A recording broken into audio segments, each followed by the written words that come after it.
What happened? I'm pretty sure I pressed it. Oh, it's still doing it. It's still thinking about going live. Oh.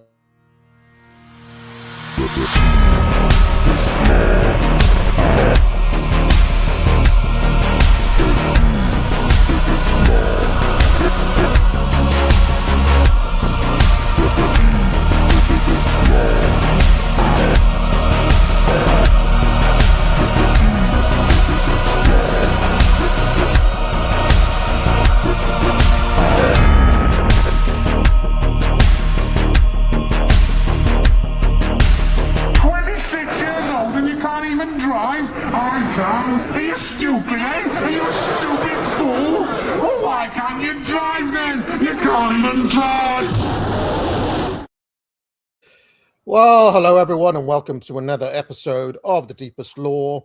We are reviewing Adam Curtis for the 72nd time. On many of those episodes, I've been joined with the esteemed my colleague, personage. I forgot your name then. Wait. Simon Roberts. Simon Roberts. Oh, wait.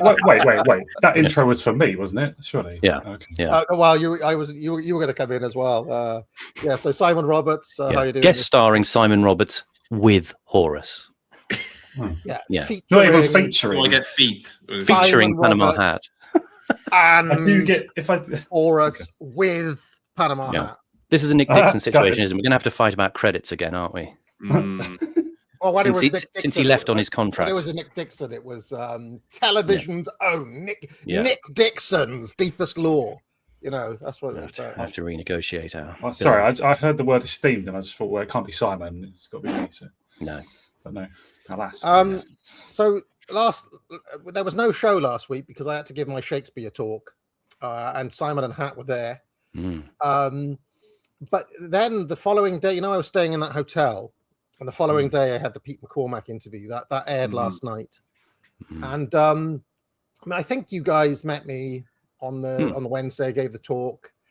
And I think my hair was relatively normal, composed, yeah. But then what happened is that because I'd been out all day, I needed to have a shower, and usually my hair has had a whole day. And it's kind of like next day bed hair, if that makes any sense. Yeah. The broccoli afro. I had to have a shower.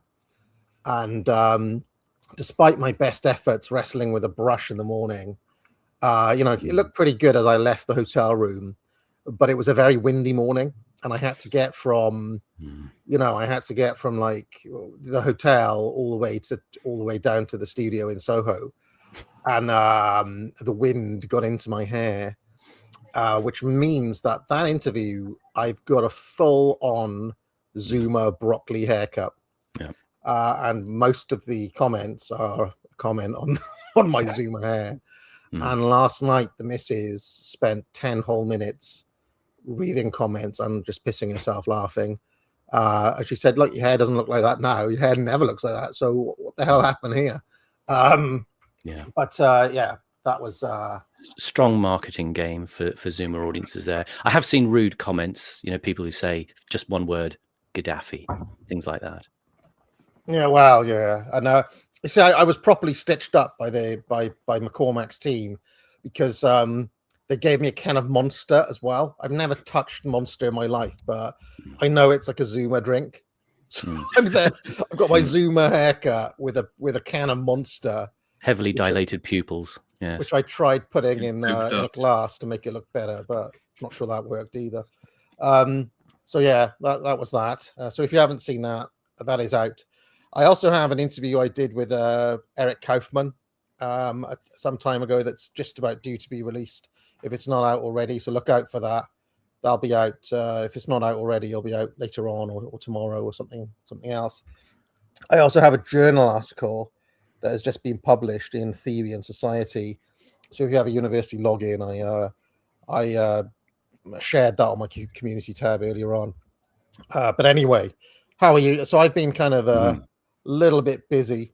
I played 2.5 hours of pickleball on Monday evening, which is quite a lot of pickleball, and my legs were seizing up later.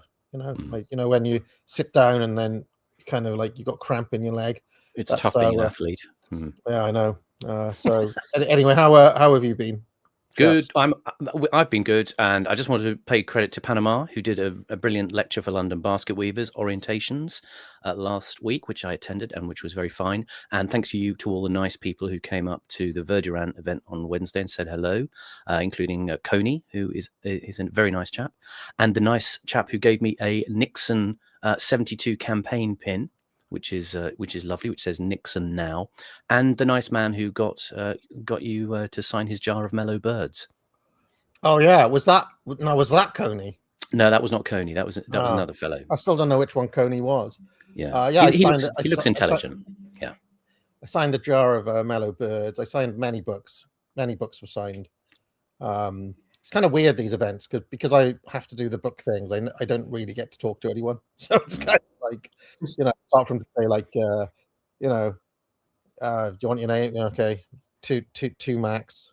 And then I sign my name, which is a signature I made up when I was 7 years old. Remember making up a signature and practicing it? Little did I know that one day using it's a very minimal signature. I did notice on the Mellow Birds. I said, it was a bit small. It didn't. Well, it's express the full exuberance. Over the years, it's been abstracted into just like a line. Yeah, essentially. Yeah, it's like a hieroglyph. Yeah, it used to actually have writing, but I don't even bother. It's like a tick, basically. Just for the sake of non-regular viewers, Coney is the name of a regular viewer of this show, right? He super chats a lot. Yeah, super chats. Joseph Coney wasn't at the event. No, it wasn't Joseph Coney. I don't think anybody even looked like Joseph Coney was there. Yeah. Unless he was wearing a false moustache, perhaps. He's not an African warlord who's extremely violent. Anymore. Not now. What else has happened? I mean, in the past week, the hot feud with the Pimlico Journal and J'Accuse has heated up, and even more. And I remember in the Tony Blair book, he's got this whole bit about how to take out enemies, right? And he says, look, you don't want to hit them too low, right? So you don't want to hit them too much when they're weak, because it smacks of a low blow. So that's not so. Like, say for example, when he was up against William Hague or IDS, right? He wasn't going to come out and say, "Well, look at you look like a bald worm" or something like that, because that would be seen as a low blow. But he also says you can't hit them where they're strong, because you're just playing to their strength. So you have to find a way in so there's just enough truth that it hurts them, right? It hurts them, So and this is how Blair designed a lot of his attacks. I feel like the Tory boys have not read that advice from Tony Blair, because I've run this channel for 10 years, and I'm not saying this in a kind of I'm saying this in a value-free way. I would say I'm known pretty much exclusively for being clever and funny, and their angle of attack is he's not clever or not funny. He's not funny and he's not clever.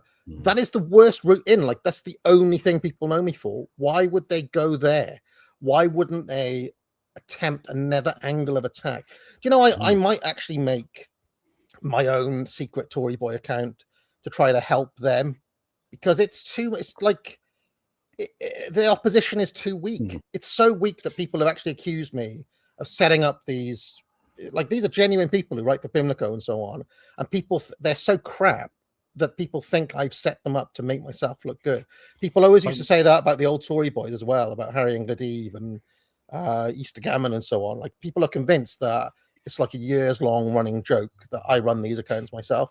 I don't. They're genuinely that shit. So yeah, I've been kind of as a kind of intellectual exercise, I might kind of go in to see what would be the best angle of attack in, because at the minute they're flailing, like crashing out badly, as the kids say, like really, really quite badly.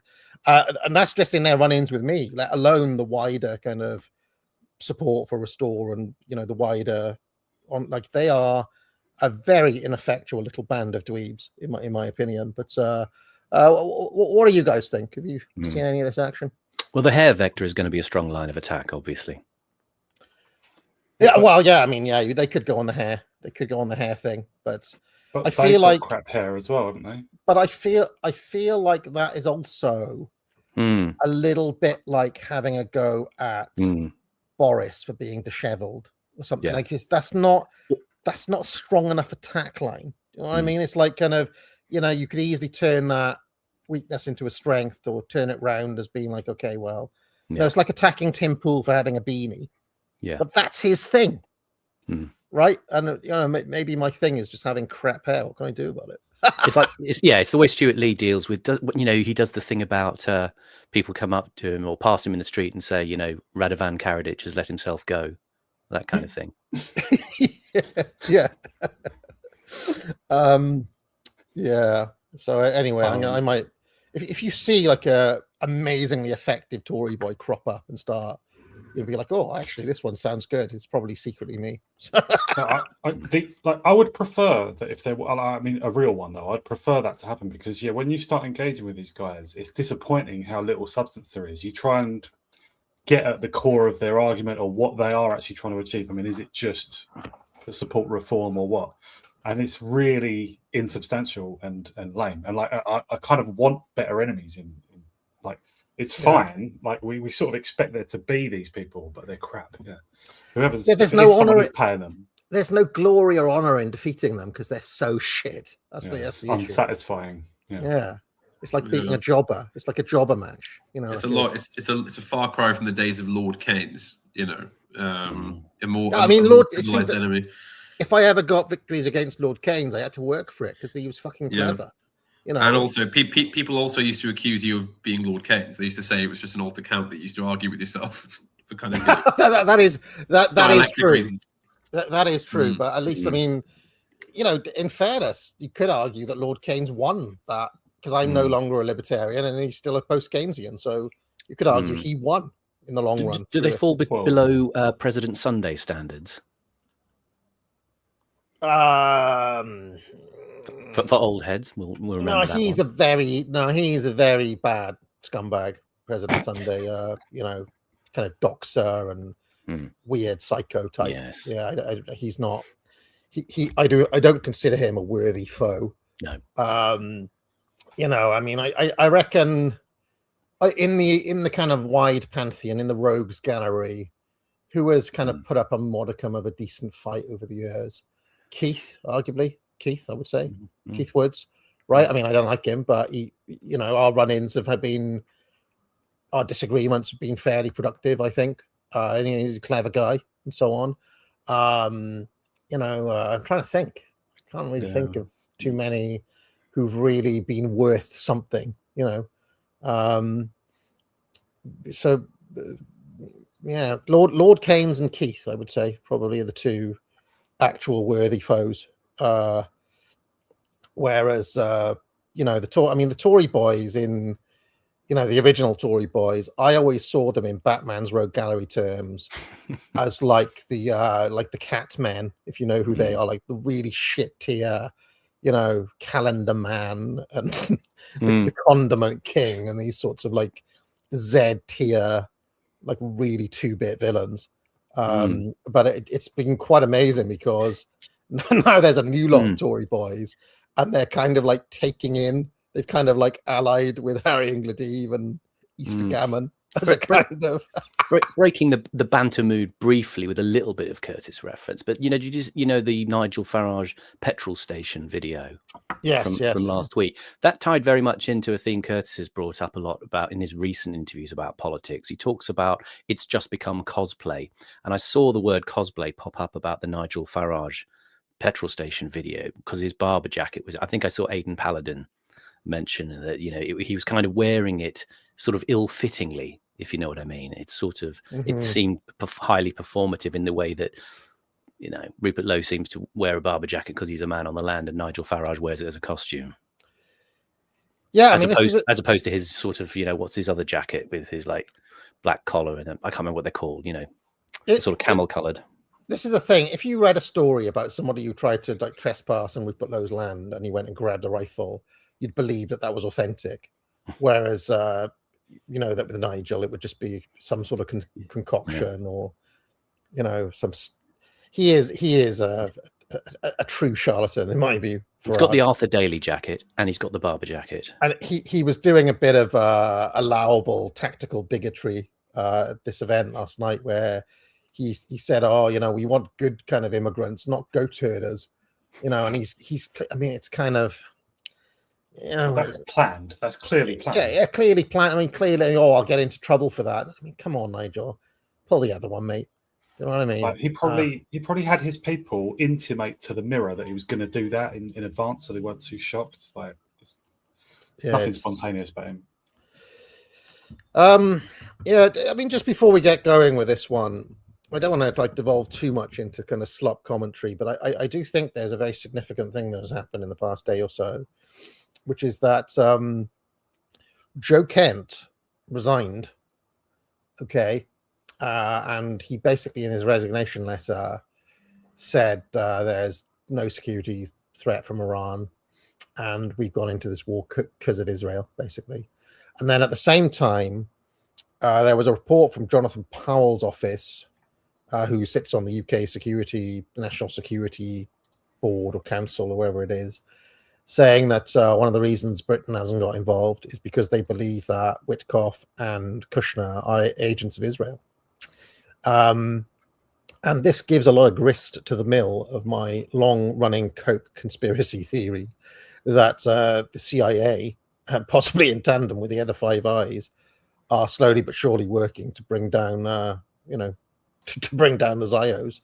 And tonight, Tucker Carlson is going to be doing this interview with Joe Kent.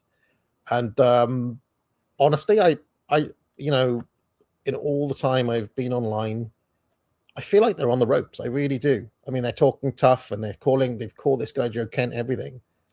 I reckon we're seeing the end here. I think this is the proper end. I mean, they say the curse of the 8th decade. I think it's coming way. I mean, imagine 5 years ago saying that we'd be here in 2026. I think the wheels have come off extremely quickly for the Zios. Any thoughts? Am I being too optimistic here, Horace?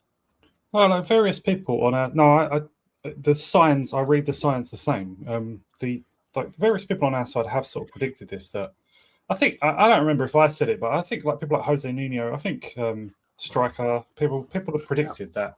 Yeah, Trump in this term will attack Iran, even if it seemed unlikely a year and a half ago when he got elected. It was quite predictable, and it will be the toppling point of the US empire, and that may be what we're seeing. They don't look in control of anything, even with their immense power. They just look silly. They just look uncredible. It looks like their reputation has fallen over for good. But, I mean, do you not see some aspect of this where, in a way, the Israelis are going to take the rap for this? That they have been hesitate to say scapegoated, but it's basically a mainstream narrative. I mean, I listen to LBC every morning, and there's basically no difference between what they say on mainstream media and what you hear from Mearsheimer, what you'd hear from Stryker or Jose. I mean, there's a convergence between everybody just saying the same stuff, essentially. Could I add to that? Not only LBC, but I saw a conversation between Bill Kristol and Robert Kagan, where Kagan was distancing himself from Israel, but obviously sort of hewing closer to Washington instead. But yeah, something's happened here to an extraordinary extent. My theory. I put out this long video earlier on, arguing against the Brian Balesic view that Israel is a kind of colony, and really the aim of everything is U.S. supremacy. So it's not Israel controlling the U.S. government; it's the U.S. government using Israel to do its dirty work, something like that. To cut a long story short, I think that misses a development that's actually happened, which is that this lot in and around Trump now, the Kushners and Witkoff, and I think they're different from the old neocons, like Laura Loomer. I think these are quite literally, as Powell's office said, agents of Netanyahu specifically, right. And that something's changed in the even if what Balesic was saying was true at some point in American history, they've got their own ideas, and now they've kind of got such a grip, such a capture on the Trump. I mean, there's even been a difference from Biden and Blinken and Trump. Would you not agree with that? I mean, it was never as total as this. There was never this kind of, it's like they're moving as one, and the media is depicting it as that and calling it out. And now you've got people of the stature of Joe Ken, literally resigning over it, and the Prime Minister's office here basically saying, yeah, this was done because of Israel. I mean, it strikes me that they're gearing up to dump Israel, essentially. Am I wrong? Am I reading the leaves wrong? I mean, I can't see any other. Why would this be so public otherwise? I don't really see what other choice they have. Sorry. No, go ahead. Well, it's surely at this point they're kind of hemmed into a corner. I mean, that's the only option the deep state has now, isn't it? Is to basically cut, if not completely cut Israel loose, and at least cut the Zionists and their power base loose. Because, how else are they going to put this back in the bag? Yes, that's my sense as well, which is why I think the CIA is actually behind it all, and why this interview tonight with Tucker and Joe Ken will have ramifications beyond just simply like another big show. I think it's like going to be a watershed in American history. I actually think we're experiencing history at the moment, right now. Something started happening. Yeah. This is what that Chinese phrase "interesting times" really means, right? We're in the interesting times, right? There's stuff happening all the time in that bland sense of interesting. Plus, it's violent chaos as well. But I don't know if anyone's going to turf out Trump or the Zionists, because they do control the presidency and the Congress. Like, they may not control the State Department or all the media, or I don't know, but they do control the executive and legislative branch, right? I think that is enough, and the judiciary won't stand up against them. I don't think the state can just overthrow the president and the Congress. So no, I think this just carries on, and America just gets destroyed, discredited. America loses most of its friends. It is losing its friends. It's alienating Europe. Britain is not in line at the moment. And just everything America's trying to do geopolitically just looks sort of doubtful. NATO is loosening, I'm sure. Israel threatening Turkey and stuff. They look like spastics. They really do. I mean, it's been to a level that I could never have dreamt. But also, this morning I was listening to Nick Tellety, a straight Ferrari. I don't know if you listened in, Simon, as I didn't hear it this morning. No, go. The country's number 2 LBC fan, right? But they had their Washington expert call in. Okay, so this is like LBC's official. It wasn't that guy with a funny voice. It was a woman. She was a professor of something, and she was like, "Oh, here's our report coming in from our expert on all of this." Mm-hmm. And Ferrari was like, why do you think Trump has done this? And she was like, yeah, I think it was the Epstein files. I think he wanted a distraction from it, to get people talking about something else, and he's so selfish that he's probably done it over the Epstein files. Now the fact of the matter is, whether that take is right or wrong, that was like an Alex Jones tier schizo thing a year ago. Do you know what I mean? And now it's just like the news. And I saw earlier on Twitter somebody had re-injected the sort of the chemtrails story again. Yeah, I saw that. Yeah, and that felt like it was very much sort of a distraction. Yeah, it might violate the sort of the norms of this channel, but if the Epstein files lead to some sort of proof, say, just hypothetically, that Epstein was involved in planning September 11th, obviously this channel rules out that possibility, but that sort of thing would make, say, if someone has a chain around Trump's neck, I don't really know how it all works, but if they yank the chain at that moment, if they're like the Epstein, the investigations into Epstein and others are leading to uncovering the truth about, say, September the 11th, hypothetically, then I think, that could provoke them to trigger. I don't know how this helps, but to panic, basically. Like Trump himself, I don't think it's that, but I think he's just completely just doing whatever the Adelsons and whoever wants, Kushner, and several other major donors, and they just said, like, we can't have that. We cannot have that. We're not having the truth about that coming out. That can't happen. Yeah, weird, because I feel like it already has. This is the weird thing. I feel like it's all out there already. I mean, I know there are ones, that are still redacted and so on, but yeah. There are loads is redacted. Anyway. Just briefly, just want to add to that. Just thinking about what you were saying about distractions there.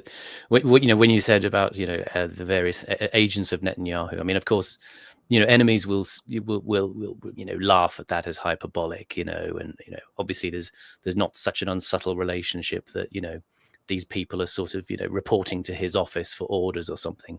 But then there is a part of me that sort of does think about them kind of like round the table with Dr. Evil, and Laura Loomer is like the kind of Frau Verbissener character, in Austin Powers with her. Yeah. It's a sort of army of grotesques, especially her with her weirdo face now, that have been gathered round to create this kind of theatre of distraction. All of these, I think, did you pin up a sort of picture of all of them the other day, the various influences? And they are kind of a real bunch of oddballs with their sort of strange crania.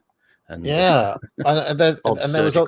was also a story that Trump called Laura Loomer just to sit and bask in her praise.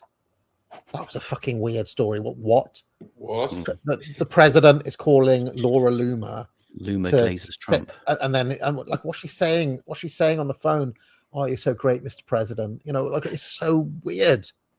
And yet we're living through it, and these people are actually making decisions that are having like world consequence. So it's I imagine she charged for that. If that happened, it was like a sort of sex chat line, but he knew it was going to be her who answered, but it cost him like $5 a minute or something. And I mean, they're going crazy about this Joe Kent letter though, so that's going to be interesting to watch play out. I back Team Tucker. I honestly think that we're seeing, Louis Althusser, the Marxist theorist, talks about overdetermination and a confluence of contradictions and overdeterminations that, once they start forming, cannot be undone. Once you've lost the Marxists, the libertarians, the kind of center voters, the Trump base, conservatives. I mean, it's basically over. They had this stuff is so unpopular and in your face now, and their tactic of just over and over and over again. I mean, did you see the Alan Dershowitz attack on Joe Kent, where he just went all in, was like, this guy Joe Kent is a neo-Nazi, blah blah blah. I mean, it's just like, come on, dude. This was just this guy was literally serving yesterday as the head of counterterrorism, for American security. Now, because he's turned on you, you come out and call him a vile anti-Semite and a neo-Nazi and a white supremacist. I mean, this is just not going to work, I don't think, is it? It's just not that tactic that has worked, in the past, that Dershowitz is still using. It's not 1996 anymore. I just don't see how they win out. And this, speaking of schizo hours, it reminds me of predictions of Professor Yang, who maintains that this is all part of something that needs to play out, where there actually needs to be an increase in anti-Semitism, according to Professor Yang, in order to create an outflow, because in order for whatever the prophecies are to be true, they all have to return to Israel, which is mental, absolutely mental. And yet here we are. It looks like it's slowly but surely happening. So, ever since Israel was founded or before, there have been people, including David Ben-Gurion, who was Prime Minister of Israel or President, one of the two, maybe both, who have said that all along. Like, you lot who are living all around the world, you are sort of betraying the cause. You need to move to Israel. Get over here. I just want to pick up on something from the chat as well. Skeletash said that Netanyahu used to stay at the Kushner family home in New York and sleep in Jared's bed.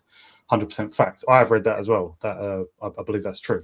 Like that's way back. That's decades old. Like the Kushner family just being one of many, like donor families whose concern is mainly with Israel.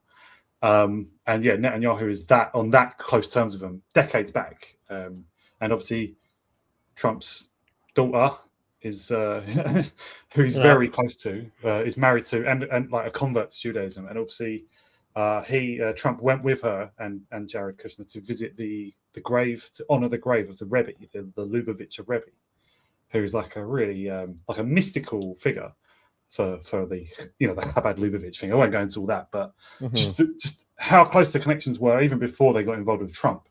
There's just a ready-made network of just foreign influence is understating it, but there's just this ready-made network that Trump slotted into a long time ago, and it's just all coming to fruition now. They just destroyed all their opposition.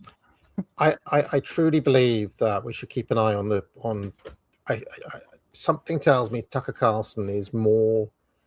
He is the one, right? Just before Joe Kent resigned, Laura Loomer tried to get Tucker Carlson arrested. I'm not even joking. Laura Loomer reported Tucker Carlson to the DOJ, they try to get Tucker Carlson arrested for being a foreign agent.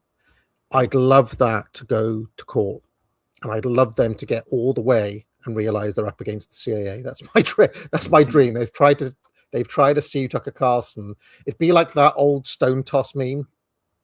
It's just like, oh my, or the Spider-Man meme or something. It's like, oh, but that's my massive cope dream, because that's basically like the hope. Because in the ideal state of things, we kind of want America to self-right, don't we?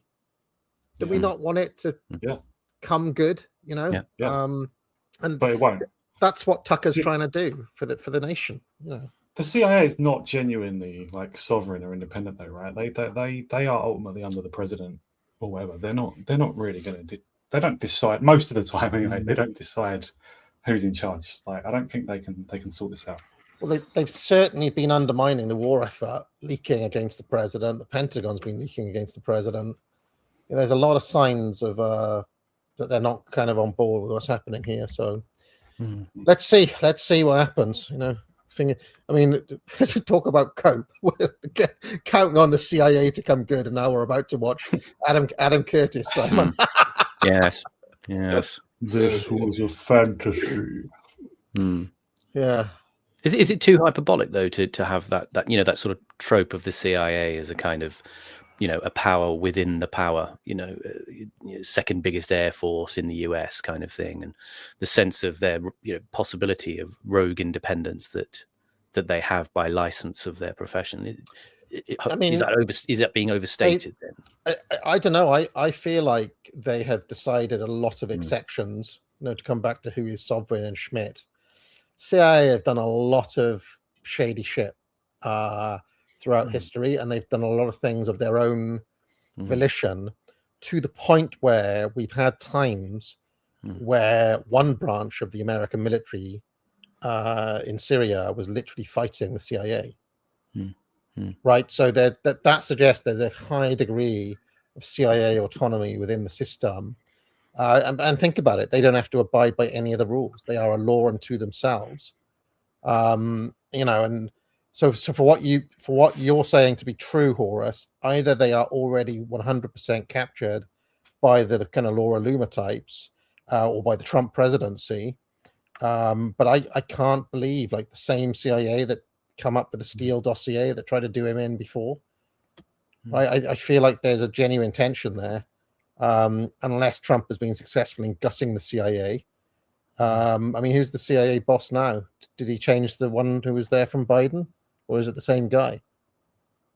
So it was a woman before, wasn't it? It's not now. Yeah, it's some very Zionist guy. Yeah, there was a recording of some Zionists boasting about it the other day that their guy is now the head of the CIA. I can't remember who it is. Yeah, maybe they're onto that already, but we'll see. Yeah, it was Gina Haspel before, and then before that I can't remember. But Trump appoints ridiculous. Sorry, go on.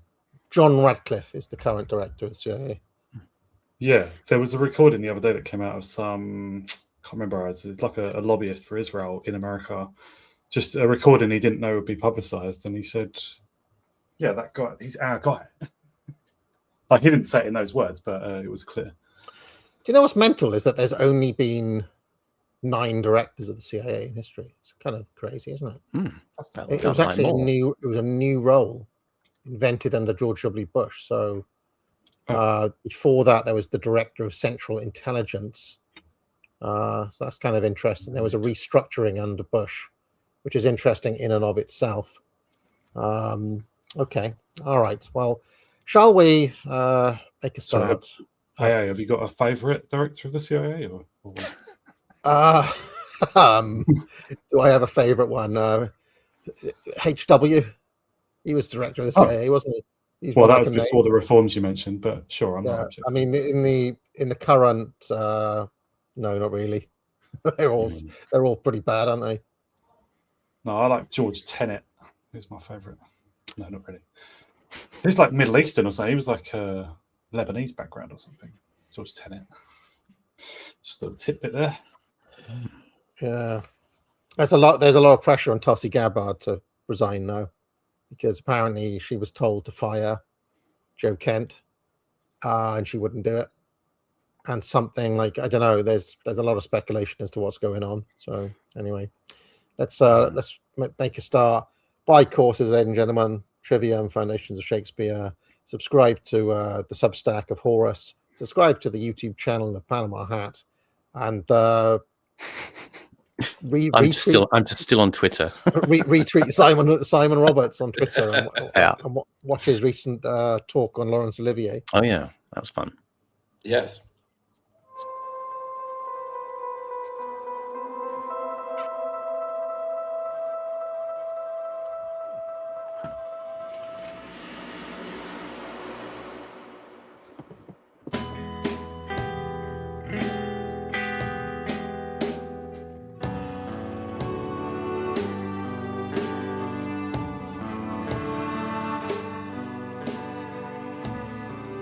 In America in the 1950s, there was a famous exhibition called The Family of Man. It put forward a new way of seeing the world as an alternative to the horrors of Nazism and communism. It showed hundreds of photographs of individuals from all around the world. The message was simple: we are all one world. And at the center of that world is the individual self.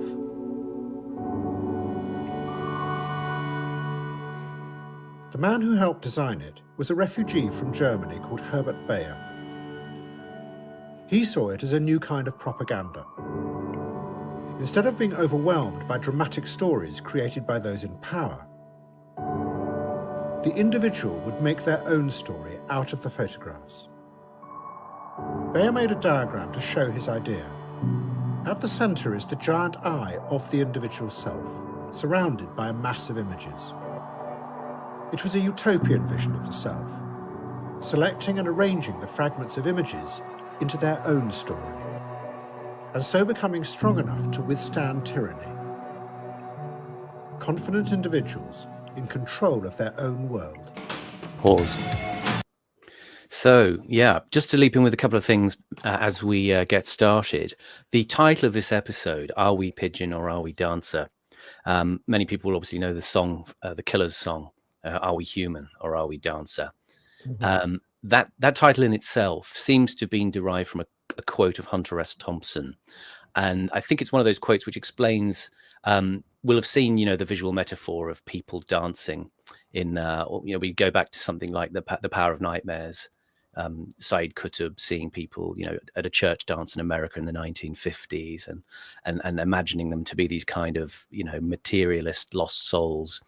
And there's this quote by Hunter S. Thompson where he said, in America, we're raising a generation of dancers afraid to take one step out of line.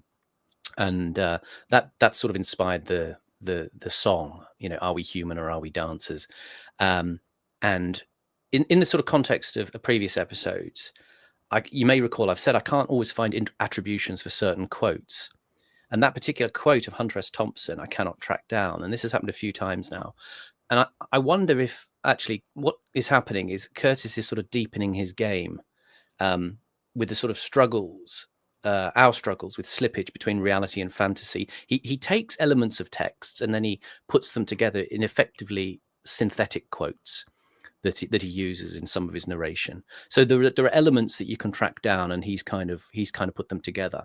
And again, that's in keeping with the theme of the series, that it's about fantasies of revolution or reconstruction of the self, reimagining of the future, and the sort of paranoias that get set up when things are founded on these unresolved senses of guilt and violence. So it may be a kind of pseudo quote that, that Hunter S. Thompson thing, but I think it's a sort of playful area of culture.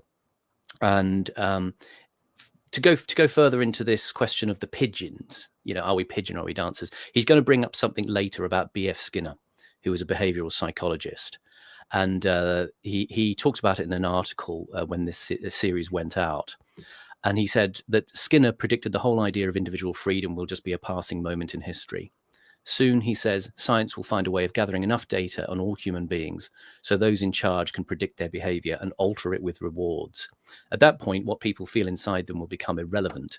Only their observed behavior matters. And Skinner used pigeons in his work to show how that could be done. So there's that to consider. And this other stuff about the Family of Man exhibition, it was actually curated by a photographer called Edward Steichen, who Curtis isn't mentioning here, but he is kind of peripheral to the story.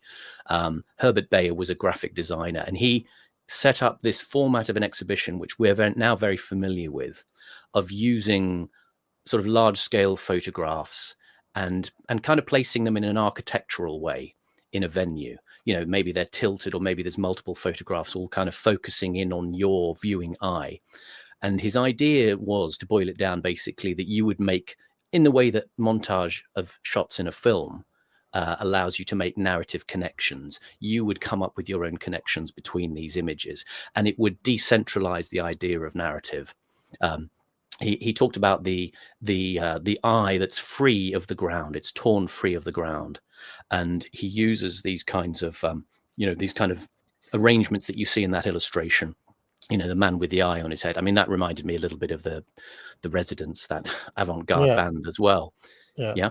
So it's kind of these sort of elements of images placed near each other that mean that you don't kind of have to move. You just sort of tilt your head slightly or move your eye, and you get a whole load of information almost creeping in subconsciously. This is going to tie in later to stuff that Curtis talks about Michael Gazzaniga, who talks about new ways of understanding the brain as a kind of system of distributed modules that creates meaning in an emergent way out of the confluence of images coming together, of fragments coming together. And that's what kind of Bayer was doing with this exhibition. This was kind of a revolutionary approach, and it was very influential. But as he's saying, it was rooted in this kind of sort of soft idea of universalism. Everybody's kind of the same in some way. But that's kind of this sort of starting point, which will resonate throughout this episode. Yeah, I mean, I couldn't help but think that it was this intro from Curtis, one of his better intros ever, I would say, was a perfect encapsulation of one half of what I've called Boomer Truth, Simon. I mean, I couldn't help but be reminded of John Lennon's Imagine. Yeah, it's John Lennon, Simon, isn't it? I just wanted to ask, what did you mean by Adam Curtis using synthetic quotes? Like what well, the thing I'm finding, the past few episodes, he's said, Fareed Zakaria said this, or so and so said this, and I can't actually locate where the quotes are textually from searching online. So either, results do increasingly drop off, as the internet is kind of simplified into, what they want you to see right now, I think, to a certain extent. And what I found was there are sort of elements that you can find in other bits of that person's writing, and Curtis has kind of chopped them up, almost a Bowie collage technique, to put them into a form of quotation that he can use. So it's true, but it's not strictly quoted. The bits are there, and he's Frankenstein them together. What I suspect, Simon, is that these people did say these things, but they said them on TV, or they said them in footage that he's seen. So they're not actually written down anywhere. Yes. because I remember he played a clip of Margaret Thatcher disavowing Milton Friedman and denying that she was ever a monetarist. And if you look for that, you can find the clip, but you cannot find the record of her saying it. The transcript, yeah. And I think I because he's so visual and because he's an archivist, I suspect he's getting his quotes from places which aren't books or aren't written interviews, but are footage, if I had to guess. Yeah, exactly. I mean, it's the quote I've used before from Tony Blair, which I can't track down, but I'm sure I saw him say it, where he said, you know, the reality, the perception is as important as the reality, you know, when he was talking about Labour messaging, and I can't track it down anywhere. I just, it made me think of Jonathan Bowden, who also used quotes that I'm pretty sure people didn't say. Like I listened to all of his speeches, and like he quotes Peter Hain at one point, he quotes Ken Livingstone, he quotes famously Michael Gove, you know, saying there's nothing we can do or whatever. I think all these quotes are more or less, I don't know, partly made up, just composed from his impressions of what that person thinks or what they want to get across. I think the Gove one from memory was a backroom conversation that was had in the Monday Club or something, wasn't it? Yeah. He said he met him at an event. Yeah, I think Bowden just turned it into whatever words he wanted, like, you know, to express what he thought the person's said. Basically, whatever the medium that he tapped into wanted him to say. Yeah. And again, returning to this idea of viewing the multiple images. I mean, in a sort of era of sensory bombardment, we get, you know, thousands of images a day, and the sort of implicit suggestion is that we construct our own stories out of them. And Curtis has talked about this a lot. When he did his film It Felt Like a Kiss, he worked with the Punch Drunk Theatre Company, and they put it on as a kind of immersive venue bit of theatre where the film was a kind of central element. And what it was you were walking through various reconstructed environments of America in the 1950s, and then you get eventually to a bit in the. They did it in a big office block in Manchester. You get to a room where the film is shown and the music is all happening and it's all on multiple screens. Curtis uses the multiple screens technique as well himself when he does shows with Massive Attack, who he's friends with. And he talks about this. The problem for him, it didn't really work because he wants to give people a fixed narrative in a sense, or at least, you know, what you would call a counter myth narrative to whatever else is out there. And he talked about this, you know, back in the early 2000s when he talked about computer games, sandbox games, you know, GTA or something like that. And he said, you know, they're great fun, but their problem is they don't tell you anything new about the world. He says it's the children playing in the ruins of their parents' experiences. Since the early 90s, nothing new in pop culture, a bit of reworking, but not much. And so this is, to him, he sees it kind of as a danger because, as he says, you can't sort of take anybody anywhere politically. If you decentralize narratives in this way, you fragment them, you break them up, you give them to everybody to kind of decide on what their own story was. And that is what he said the problem with the Punch Drunk show was, that everybody kind of moved around this venue constructing their own narrative, but you couldn't then tell them anything about the world, because it's really a solipsistic process of you absorbing and amplifying images with your own set of meanings, which is what you've been encouraged to do as a sort of cultural vibe for the past 100 years. I don't know if it's coincidence or whether he's trying to tell them something indirectly, but the early 90s is about the last time Massive Attack did anything good as well. So maybe that's what he means by pop culture. Yeah. Curtis says it's like playing in a nursery. It's like hippies. It doesn't confront the structure of power.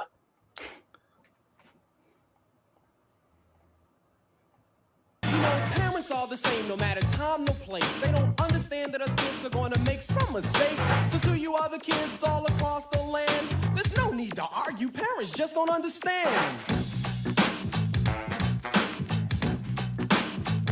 You should have seen this girl's bodily dimensions. I honked my horn just to get her attention. She said, "Was that for me?" I said, "Yeah." She said, "Why?" I said, "Come on and take a ride with the hell of a guy." On the surface, Tupac Shakur was part of the age of the individual.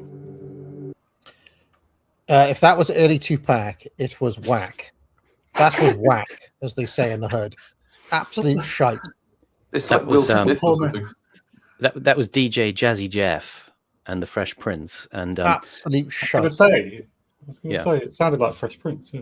Yeah, I thought it sounded like Fresh Prince. I was like, Yeah. Okay, right. And the thing that looks like a boy in shorts there on the right hand side of the screen, that's Jada Pinkett Smith, Will Smith's wife. You know. All right. So dressed like a boy.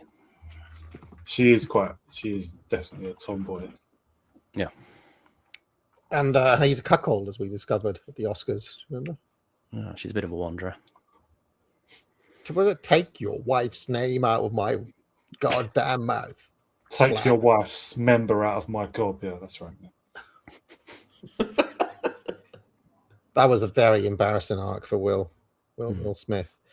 I don't. There's a period of rap I really dislike, and this is late 80s. I think this is 87. It's late 80s, early 90s period where it all sounds a bit like this, and it's just shite. I mean, there is some good stuff in there.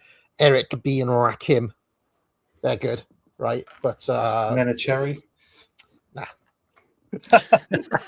Eric B and Rakim. I mean, who's good in the late 80s? Eric B and Rakim and Public Enemy, pretty much. Was it like a period of some stuff comes up to kind of, what's the word? Get people used to the idea of this new musical form before they go to the hardcore stuff. They give them the soft. No, I think there was an attempt to I think Public Enemy, NWA, and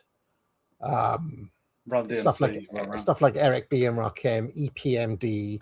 That was what like proper rap fans were listening to, and then there was an attempt to like mainstream it, and there was all of this sort of stuff, and MC Hammer and Vanilla Ice and stuff like that, and then you get like a second wave of proper gangster rap with with all the 90s guys. So I just got to correct myself there. In my notes, it's actually Tupac on the left of the screen dancing, but the song is DJ Jazzy Jeff. So it was just like a home video they kind of put together. DJ Jazzy Jeff solo joint. Okay, DJ Jazzy Jeff feat the Fresh Prince, was it? That's what it is. Who else was good around this time?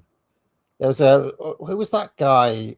It's called like it was like KRS-One was around at this time. Yeah, KRS-One. That's what I was thinking of. But what was his outfit called? KRS-One's, but it was like Criminal Boogie Down Productions. What were they called? The KRS guys. Criminal Minded. Yeah, Boogie Down Productions. Criminal Minded. That's a good album from this era. Run DMC were a thing in the 80s, weren't they? And there was They were earlier though. They were well. from an even earlier period. Run DMC. Africa Bambaataa was around. Earlier period. Yeah, that's late 70s, isn't it? Okay. And what's his name? Cool in the Gang. They're all like late 70s, early 80s guys still hanging around, which makes things confusing. And all of these late 80s guys are still hanging around in the late 90s. This is the thing. These guys, because they start young, they hang around for a long time as well. Who's the guys who did that song? We reminisce over you. They reminisce over you. Pete Rock and CL Smooth. Yeah, what's that? Is that early 90s? Yeah, but they're kind of the next gen. Those guys, they're kind of new. That's good. That's a good song. Yeah, that's kind of at the start of the 90s, coming out of all of this. If that makes any sense. Anyway, let's not detour too much into hip hop history. Although I'm sure there's going to be a lot more of it because Tupac's coming up. I know because he's the cover star today. He believed deeply in the idea of self-expression. But he was also one of the few in the 1980s who still believed in the power of grand stories to move people and to inspire them to change the world. His mother, Afeni, had been a Black Panther, and she still believed in the idea of revolution in America. Tupac later said, "The phrase Black Power had been like a lullaby when I was a kid. My mother, she would tell me these stories of things she did or saw, and it made me feel part of something. She always raised me to think I was the Black Prince of the Revolution." What Afeni taught him was that the world most Americans lived in, both white and black, was an unreal fairyland that concealed the harsh reality of the power that controlled their lives. We're not being taught to deal with the world as it is. We're being taught to deal with this fairyland, which we're not even living in anymore. And it's sad. Because I'm telling you, and it should not be me telling you. It should be common knowledge. Aren't they wondering why death rates are going up and suicide is going up and drug abuse? Aren't they wondering? Don't they understand that more people are, more kids are being handed crack than they're being handed diplomas? I mean, it's like, you know those little things they have for the mice where they go through around a circle and there's little blocks for it and everything? Well, society is like that. They'll let you go as far as you want. But as soon as you start asking too many questions and you're ready to change, boom. Pause. Why the Well, he said it there, didn't he? That's an interview from high school in 1987. I'll post it up later. I do recommend watching it. It's about half an hour long. To be honest, he was actually kind of a sweet kid in a way. He was quite sort of touchingly Tiggerish and naive about things, and even ever so slightly camp in some ways as well. And a self-confessed kind of nice guy. He kind of didn't succeed with girls because he didn't treat them badly, as he says in the interview. And so he kind of was on a bit of a learning curve. But it's an interesting watch, and I'll post it up. Didn't he do ballet as well? I don't know if he did, but he was a performing arts. He was a theatre kid. He talked in some video I saw once about Shakespeare. Actually, he needed foundations of Shakespeare, really. It's a very different upbringing from his friend from across the way, isn't it? Biggie. He was sort of like selling crack on the streets at 14. Biggie was a true G. Whereas That's right. Tupac was a little gay. His mother was a true G, as we're finding out. But she was when you grow up, Tupac, you can be a ballet dancer, and It was a bit like this sort of Robert De Niro story in a way, the way that De Niro has this very, masculine, violent persona in films, but actually he's brought up in a middle-class household with artists as parents. Yeah. And Tupac is a bit like that as well, that she's an ex-70s, radical, but he describes the atmosphere at home, and it is kind of very kind of liberal and sort of almost aspirant middle-class, really, as opposed to the boys from the hood. If you get into rap properly, it's super obvious who the university middle-class kids are and who the proper gangsters are, right? So in the Puff Daddy crew, right, where it's Biggie and all these guys, Junior Mafia and Locks and so on. I mean, Puff Daddy was a middle-class kid, right? So it's like he was just pretending, but they all know that, and they all kind of call him out like low-key. The other ones call him out for it, or in the 90s, everybody had a copy of Fuji's The Score. Like Lauryn Hill was a university girl. Do you know what I mean? Like they were Haitians, they were Fuji's, blah blah blah, but they were, and you can tell because they reference, like, they can't help but show off their kind of undergraduate essays in their lyrics and things like this. You can't help watching the high school interview with Tupac. It is kind of, you can see the tragedy of it in a way, because he's a bit too nice to be involved with the local gangbangers. I use that in the US sense, of course. And then even within the gradients of people who are from the hood and so on, there's also like a kind of gradation between the fairly intelligent ones and the ones who are just like non-reconstructed scumbag gangsters, of which my favorite example is probably 50 Cent. 50 Cent is just like an unreconstructed scumbag and has never been any different, to the point, I always take people back to that song Heat by 50 Cent, where he's like, you could play this tape in court, I don't care, I'm going to kill you. I believe him as well. You know what I mean? So, I know Tupac would find this out in real life, I'm sure. So. I think Nate Dogg was a real G, wasn't he? He was murdered at some point. I don't know what. Maybe he was just murdered for insulting someone, but I think it was actually gangster stuff. Biggie's story was apparently made up. Apparently, his mum said no, he was not struggling for food and he didn't sell crack, as far as I know. He went to a decent school. He said himself he just made up. I think Biggie just said he just made loads of stuff up. Storytelling, he called it. Just made for good rap, basically. A bit of a question for your rap knowledge then, AA. So, on kind of either side of the spectrum, do you think there are there any rappers who are truly, in your consideration intellectual? You know, Yes. do you think there are any Yes. that really get clever with the lyrics and stuff like that? You know, I think most of them are in the Wu-Tang Clan. Right. I mean, Jizza from the Wu-Tang Clan, RZA from the Wu-Tang. RZA can't rap, unfortunately. Well, he's not a very good rapper, but he's a clever guy. Inspector Deck, Master Killer, not the best flow, but he's a clever guy. I mean, those guys, like, they're not traditionally university educated types. It's kind of street knowledge. All right, but they're into chess and kung fu and things like that. But the Wu-Tang Clan guys are, you know, in rap terms, quote unquote, deep, if that makes any sense. And you know, Ghostface Killer's a sensitive soul. You could, despite his name.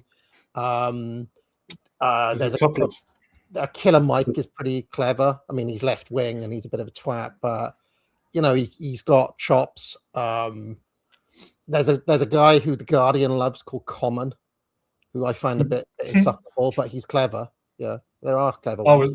My lefty mate told me to listen to Common. I found it boring. Common is just a wanker, but he is like you can't say he's not intelligent. Nas is pretty intelligent as far as rappers go.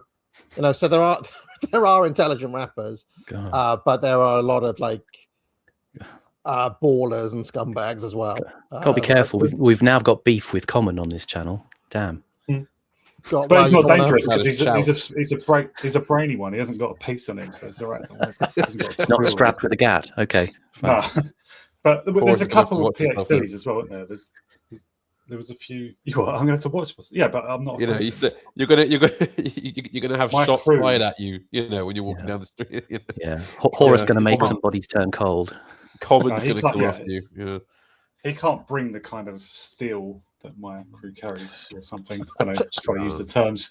I mean, but there are a couple of rappers who got PhDs, isn't there? There's like Dr. Octagon, Dr. Dre. There's one or two.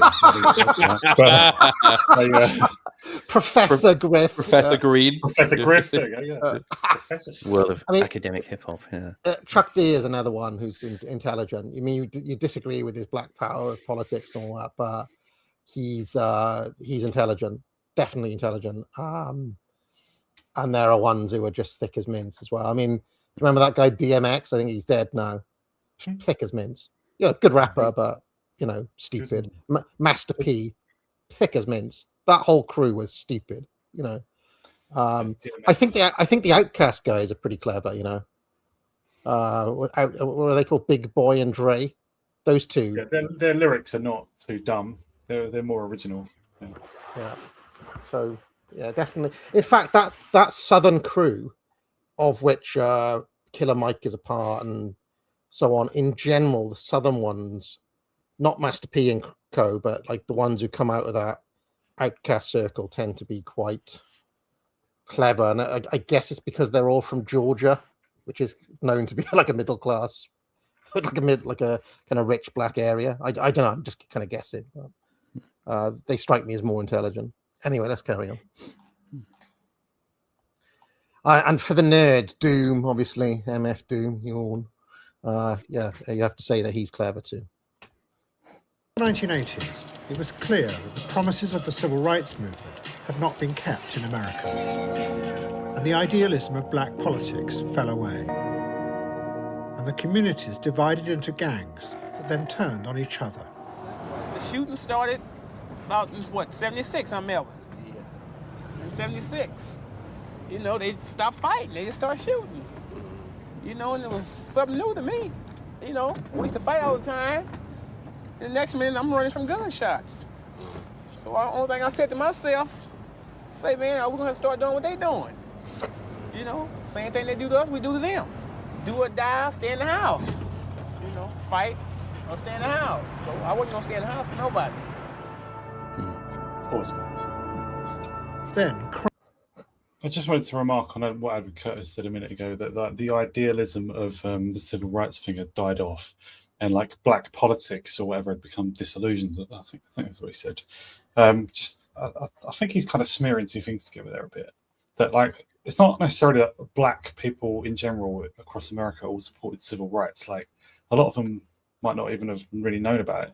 Like that's like a political activist sort of thing. That's a Martin Luther King and it's an alliance, like between blacks and another minority who tend to seek alliances with other minorities. And I don't think they I don't think the likes of Martin Luther King or even Webb Du Bois or anything, I don't think they speak for blacks as a whole. But obviously Curtis would like to.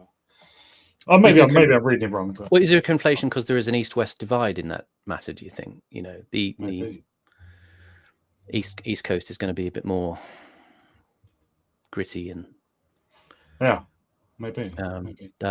That clip was from a BBC documentary, by the way. That guy Kenneth Turtle Johnson. It's quite a hard to find documentary called Gang City, but I have found it and I'll post it up later, which is from 1984. It was a BBC documentary in the Real Lives series. Alas, unfortunately, Kenneth met his end in 1989. He got ambushed and whacked, as they say. Crack swept through the black communities in America, and Afeni Shakar finally gave up. She became addicted to crack, and Tupac found himself alone. At the end of the 1980s, he moved to California. It was supposed to be one of the most integrated parts of the country. But one night, Tupac went to a party, and he realized that white racism was re-emerging even there. There was a fight at the party, and I was like, what happened? He said the skinheads came and called the black people niggas and made them, they said they had to leave, and of course, there was fight. I was like, oh my God. So we were sitting there, they went home, we were sitting there talking and everything, and my friends was like, this couldn't happen in the 60s, let's figure out what to do. And he just said, I know, we'll start the Black Panthers again. So we're starting the Black Panthers, but we're doing it more to fit our views, less violent and more silent, more knowledge. Tupac Shakur. Pause, please. Go on. Were you going to say something? Well, just it says we're bringing back the Black Panthers. It just reminds me of the Louis Theroux documentary from the late 90s called Black Nationalism.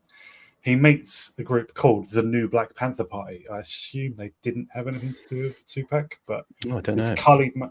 The guy who Theroux talks to mostly is Khalid Muhammad, who died not long after that documentary was made. But Khalid Muhammad and the New Black Panther Party, they were proper, very, very militant. Like encouraging people to fight back against the cops, but they actually teamed up with White Aryan Resistance under Tom Metzger at some point, like tried to work together and tried to form a sort of black-white alliance against the other minority. I was just kind of mulling over where the silent and violent rhyme, and I suppose they do, but in my mind they don't. But if you say it in a rap way, they obviously do silent and violent. But I mean, I suppose they do rhyme, but in my mind they don't. Maybe because I put the extra vowel as a Welshman hat. Yes. I'd say violent. Yes. Violent. If I put the extra vowel in. Yeah, extra Y in it as well, like violent. I suppose they do rhyme if you say it. Well, it's a classic received pronunciation thing, actually, even in acting and even Shakespeare. Actually, there's they make you say, when you do receive pronunciation, it's a diamond. It's a 3-syllable word. It's not diamond. Diamond, yeah. That's right. Diamond, yeah. And so you lengthen it out. AA, who was the rapper you used to talk about who could rhyme the word bread with the word shit somehow? Yeah, Kanye West. That was Kanye West. Okay. Yeah, if you listen to the song "Champion," you are a champion in their eyes. Best that shit. Straight to the hood. I mean, it hood, bread, shit, dead. None of these things rhyme, But he says, he. In fact, I'll pull up the lyrics of that song, and some of the rhymes he discovers, Kanye West, just through his accent alone, are incredible. But I once, back in my drama days, Simon, there was this voice, this kind of pronunciation woman who came in, right? This was in like a university drama department. I can't remember how I was made to go along to this thing. But she kind of like commented on everybody's accents, and she was an expert in this thing, so she could pick up on things. And she said to me, there's a hint of Welsh there, but you deliberately dampen your accent, so you soften out those vowel sounds. And that she was basically accusing me of what my brother always tells me. You've got English, got English. But yeah, that made me kind of a little bit self-conscious of some of the ways that one kind of why are you talking all posh now? Yeah, suppresses your natural accent, your street credentials. But I maintain that in the town that I'm from, the Welsh accent is somewhat optional, and that at a certain time, in a kind of bid to fit in and a bit of fakery, people from very middle class, speaking of middle class fakesters, right? Yeah. Speaking of Tupac, like they may act more hood.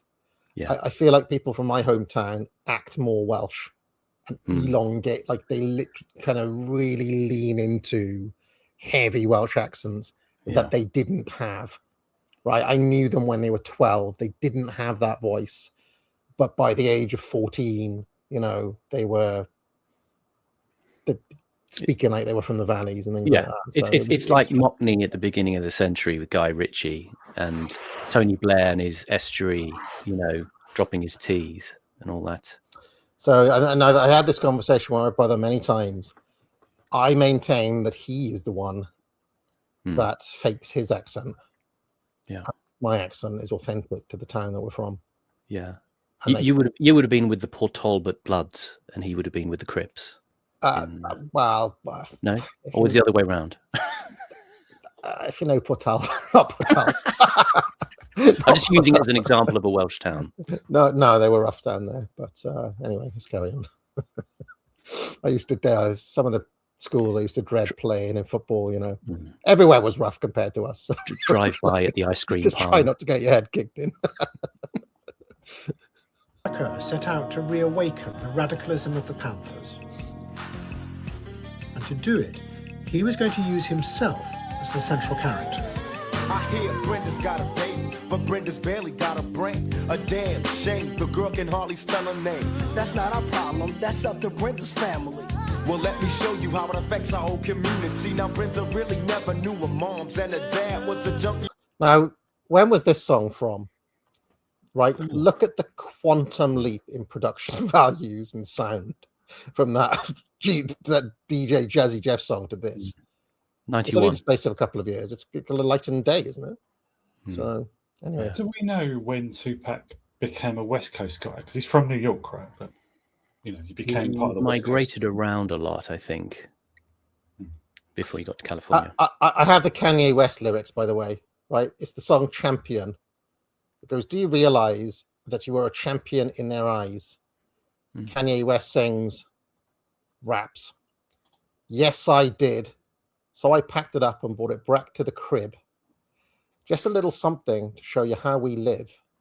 Everybody want it, but it ain't that serious. That's that shit. And if you're going to do it, you do it just like this.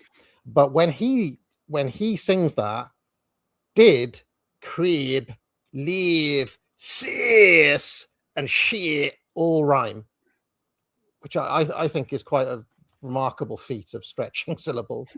Which is, it's a remarkable feat, but it sounds crap, right? I mean, Kanye's stuff is pretty rubbish. He sounds retarded, yeah.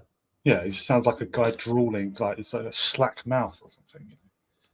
Yeah, I don't know why. It was a Chicago accent, is it? I guess. But he's just an idiot. He's just a weird guy. We're going to have a Horus AA freestyle hour after this with a. But look, I mean, he's made billions of, like, literally millions and billions of dollars rhyming live with CS, and look at us, So we can't.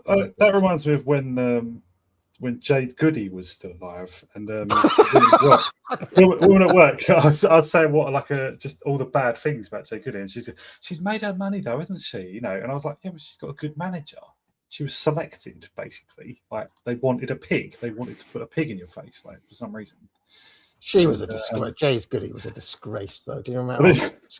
She took the problem of herself off our hands by just, like, leaving the mortal coil. And she was just, do you remember? Oh, look at my kebab. That was disgusting. Just a pig, disgusting individual. Pigs don't behave like that, actually. I'm insulting them. Okay. I mean, some of the rhymes: style is, stylist, Italian, my kids, project, deposit, eyelids, his son, rich one, get some, rich from. Kanye West is a genius, man. Anyway, the only tune I think he ever did that was good was that one really early in his career with Jamie Foxx. You know, the mini Ripperton would really set this party off right, and it had Twister in it as well. Anyway, that one was quite good. Slow Jams, I think it's called Slow Jams. That was a decent. Does anyone remember that? It was quite big in 2004 or 3. Yeah, that's early Kanye West. Yeah, that's the last good thing he did. Yeah, that was quite a good tune. I know. I like that album he did with Jay-Z. I didn't even like Jay-Z that much, but anyway, carry on. It had Ends in Paris on that album. Yeah, and No Church in the Wild. That was a decent track. And good track. I mean, I like. Call me mainstream, but I like. The one with Power on it. That was a massive album. My Beautiful Dark Twisted Fantasy. Graduation. I mean, and I'm not just saying this to get on the right side of Nick, who's still a massive Kanye West fan. But anyway. Putting breath into his arms. It's sad because I bet Brenda doesn't even know. Just because you're in the ghetto doesn't mean you can't grow. She wrapped the baby up and threw him in the trash. She tried to sell crack but ended up getting robbed. So she sees sex as a way of leaving hell. So she really can't complain. Prostitute found, slain. And Brenda's her name. She's got a baby.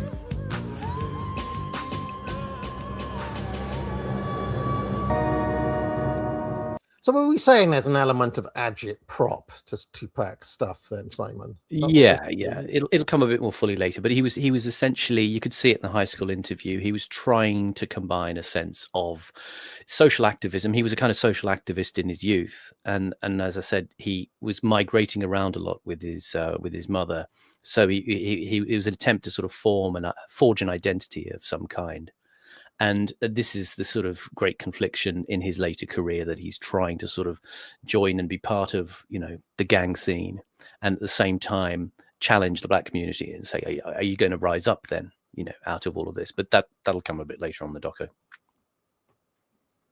So it's the black equivalent of the Marxist intellectual going into the mining town and being like, are you going to take this, comrades? Yeah.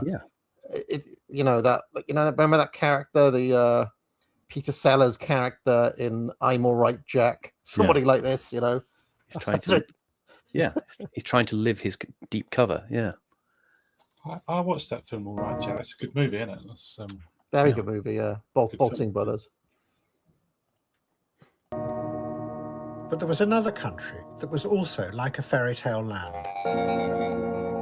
Saudi Arabia.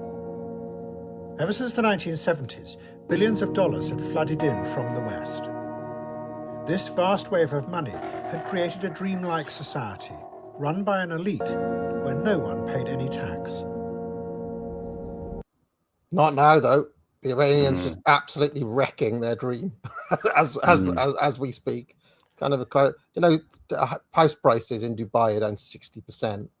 And there's I saw just as we were coming on air, some sort of social media influencer cannot sell his penthouse apartment for love nor money, and it's decreased 60% in value. Dream is over, guys. Interesting factoid here. Those are sunshade umbrellas outside the Prophet's Mosque in Medina. They cost about $5 million each. Them things there? Yeah, they're just automated sort of sunshade umbrellas. They kind of get automatically activated depending on how hot it is. And just interesting thing. I thought, striking visual. They got diddled there, didn't they? But didn't buy their own. Yeah, but I'm guessing the people who made them are extended members of the Saudi family as well, or something. Well, it seems that there was an element of in the construction of a lot of Saudi civic infrastructure in the 70s. There was actually quite a lot of continental influence. We're going to see sort of images of these guys standing around a water tower in Riyadh, and that was actually a design from a Swedish architect that got brought into the city because they just needed to have a water supply network, and so they just bought the best. They looked at Sweden. Yeah, we'll have that guy. He'll design this, design that. So they constructed the city in the way that Dubai is got this very much this sense of it's being assembled from sort of off the shelf kind of luxury and sort of thrown together. No real sense of community. But the Saudis had this element as well of just just spend the money, just get what you need, put it in. One of the things my dad told me, I'm sure I mentioned this before. There's that old saying about selling sand to the Arabs. My dad reckons that is like a multi-billion-dollar industry, selling sand to the Arabs, because they've got the wrong sand to make construction. It is. Construction It is. projects. And it's actually like a mean line of business you can get into. It's because the sand they have in Arabia is too rough. There's something to do with the individual crystals are too rough. So I believe Australia imports sort of billions worth of very fine soft sand off its beaches to places like Saudi Arabia, partly because they want to have sort of like luxury beachfronts, and of course if the sand is that rough, it's sort of hard desert sand, it's not very comfortable to walk on or lounge on. So they literally live in a desert. You're buying sand. yeah. The wrong type of sand. Oh, incredible. There were those in Saudi Arabia who saw another, much more sinister reality underneath this facade. Abu Zubaydah had been born in Saudi Arabia, but he was not a Saudi. His family were Palestinian, and he quickly discovered that if you were not a part of the Saudi elite, you were nothing. He and his family were looked down on and scorned. In the 1980s, Zubaydah grew more and more angry and lonely. He began to write a special diary into which he poured out his feelings. It was special because it was written to be read by just one person in the future, himself in the year 2000.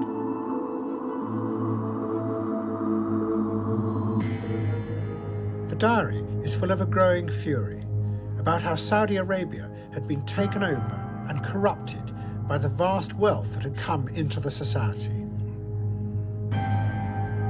He describes how everyone around him, including his friends, were false and treacherous. They pretend to be pious, but really they have no values. Pause. The money has created a society the fragments. Oh, shoot. I wiggled it. Bollocks. There you go. I was just going to add a little bit of trivia again. It's a vintage Ferrari Dino sports car, probably a 246 GT or a 206 GT, and they cost about $500,000 if you want one. Pious, but really they have no values. The money has created a society where nobody believes in anything, and nothing can be trusted. Zubaydah tried to lose himself in music. The singer he loved most was Christa Berg, and his songs like The Lady in Red. But then at the end of the 1980s, Zubaydah discovered the ideas of jihad. At that point, modern Islamism was sweeping through the Arab world. The attraction of jihad was that by losing yourself in the struggle, you could free yourself from the emptiness and the nihilism that the Western money was bringing into societies like Saudi Arabia. Abu Zubaydah travelled to the town of Peshawar on the Afghan border to lose himself in the new revolutionary struggle that was going to remake the Arab world and him. I've never seen you looking so lovely as you did tonight. I've never seen you shine so bright. Pause, please. Did Curtis bring in the Christa Berg thing just so that he could play Lady in Red over this? Well, I think it's another of his provocative contrapuntal juxtapositions. He's kind of mixing the sort of romantic commitments that people like jihadis make to these metaphysical struggles in their heads, and the sort of more brutal manifestation of what that means in terms of actual violence, that it's a bunch of heavy looking bearded guys with dark menacing eyes. So I think it's just a bit of provocation that he does.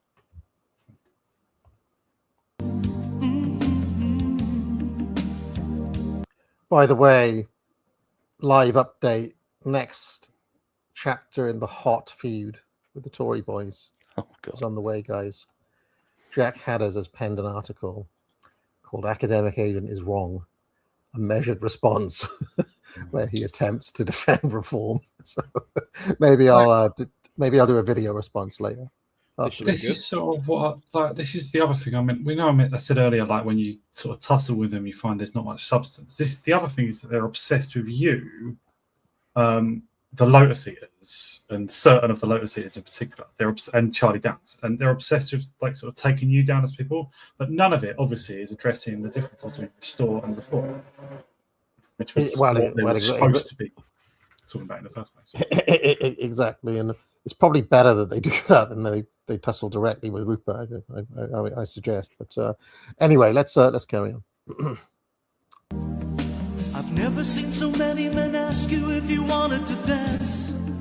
They're looking for a little romance, given half a chance.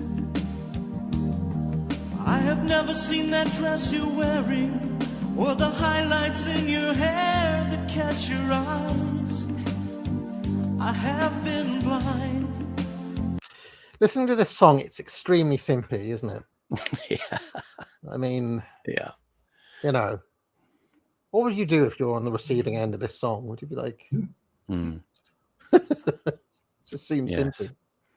Well, yeah, like, do you sometimes, when you hear men singing music like this, you think, how did you? But basically, it's probably just the record industry, right? This is their way to get. I mean, like, what man actually goes for music like this? Well, it was kind of it was a moment in the late 80s that kind of, sort of unabashed, the sensitive new age man who kind of, is expressively romantic. I mean, Chris de Burgh is a bit of an angry little fellow. Apparently, a friend of mine used to work in film, and he was on a film job once, and he accidentally blocked Chris de Burgh's car in because it was a pop video for Chris de Burgh, and Chris de Burgh threw a bit of a fit about it. And my friend just said, keep your hair on, Titch. Walked away. Is he like sort of Bernie Eccleston sort of? Yeah, he was kind of furious. He hit the roof. Well, we tried.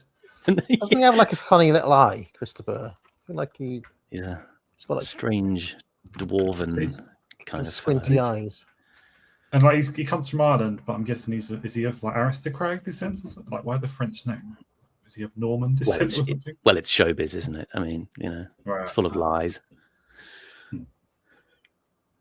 Lady in red. Speaking of which, is Tupac Shakur's real name Tupac Shakur then, or? Ooh, good point. I don't think. I think it is because he's named after Tupac Amaru, who was a yes. sort of early Incan independence leader against the Spanish. Tupac Amaru Shakur, correct? Yeah, that's right. This has been debunked by Wikipedia. His real name is Lizanne Parrish. Oh, Parrish Crooks. Okay, yeah.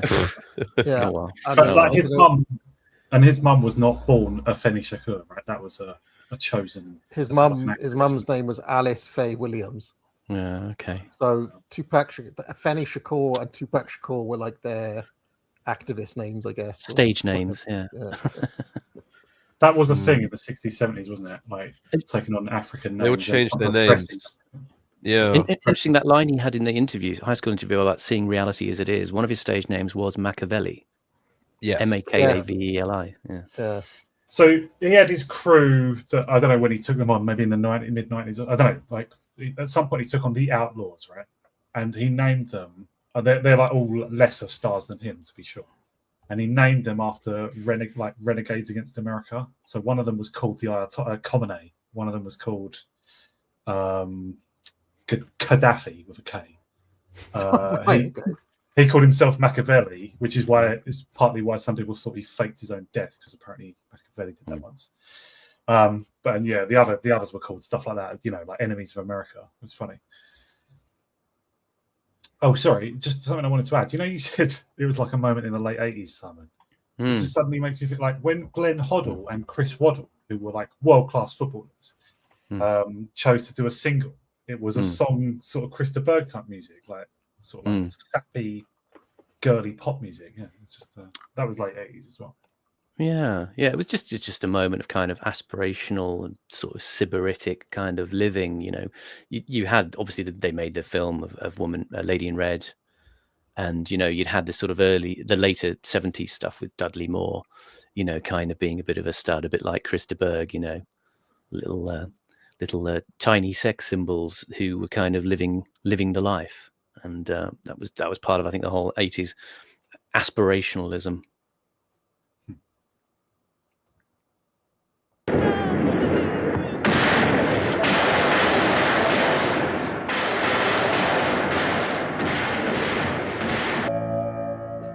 Both Abu Zubaydah and Tupac Shakar, in their different ways, were part of something that had begun 200 years before with the French Revolution. It was the idea that through revolution you could break through to a new kind of world, something beyond the corrupt reality of this one. But at this same moment, a completely new way of seeing the world. I'm fearful that Curtis is going to draw the ire of Bronze Age pervert if he starts to invoke the dreaded Jean-Jacques Rousseau. Did you catch that episode when BAP intervened? Did anybody see that? Yeah. Which one? Charlie Downs. He basically launched a massive attack on Curtis reference. On Charlie Downs for just basically like mentioning Rousseau as a stand-in for positive liberty in the Isaiah Berlin sense. Okay. And he wrote this like massive screed intervening in the Tory boy restore debates on the side of the Tory boys, simply because Charlie Downs made a lazy reference to Rousseau and he wanted to stand for Rousseau. How the mighty have fallen. It's a bizarre intervention, but there we are. That was suspicious as well. I mean, the fact that he chose that line of attack. Well, BAP was retweeting Harry Engledive and Jacuz and all these sorts of people, which is fucking weird. Think about it. Powerful. Slumming it. Talk about a fall from grace. Well, we all know what their common interest is, so. Was rising up. What? Boys. That and the advancement of a certain cause. But, yeah. Do you mean the cause of like having sex with prostitutes? No, I know what you mean. I think it'd be rent boys, not prostitutes. It's said that all attempts to change the world through revolution would always fail, because the world was too complicated for anyone. Yeah, they're against what they call petty moralism. The petty moralism. They don't like that. And what's they keep using the word peasant or peasant type, peasant thinking? Like peasant conspiratorialism. What the fuck is that? Peasant conspirator. Basically, I mean, COVID stuff, WEF stuff, thinking the Fabian Society is some dark and creepy, sinister organization.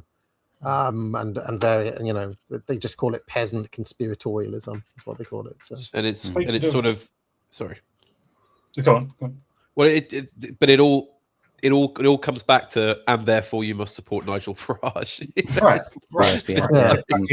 Get back on the reservation. It's amazing. Yeah.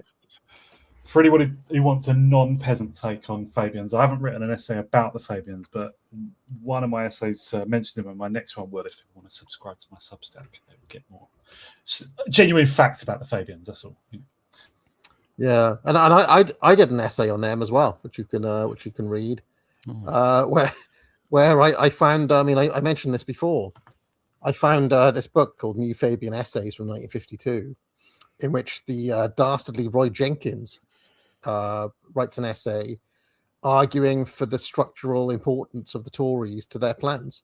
Basically, he actually writes the Tories into their future utopia, saying even if we got everything we wanted, the Tory party would still be there. And that's a good thing because, we kind of need them as the fake opposition, basically. The punch bag villains. Well, that's what I found so sort of strange about that whole encounter, was that you actually pulled some quotes from something published by the Fabians themselves discussing their outline and strategy and said, "Isn't this interesting?" And the Tory boys went, "Oh, that's really peasant brain there. What you just did." It's like, yeah, peasant brain. What? Yeah. And that goes completely back to the Surkoff method, which is kind of in the Curtis sort of series, is revealed almost as a sort of a new technique. But that's exactly what Surkoff's point is. You show the mechanism working. You have the subterfuge, then you tell people they're doing it, and they don't know what to think at that point.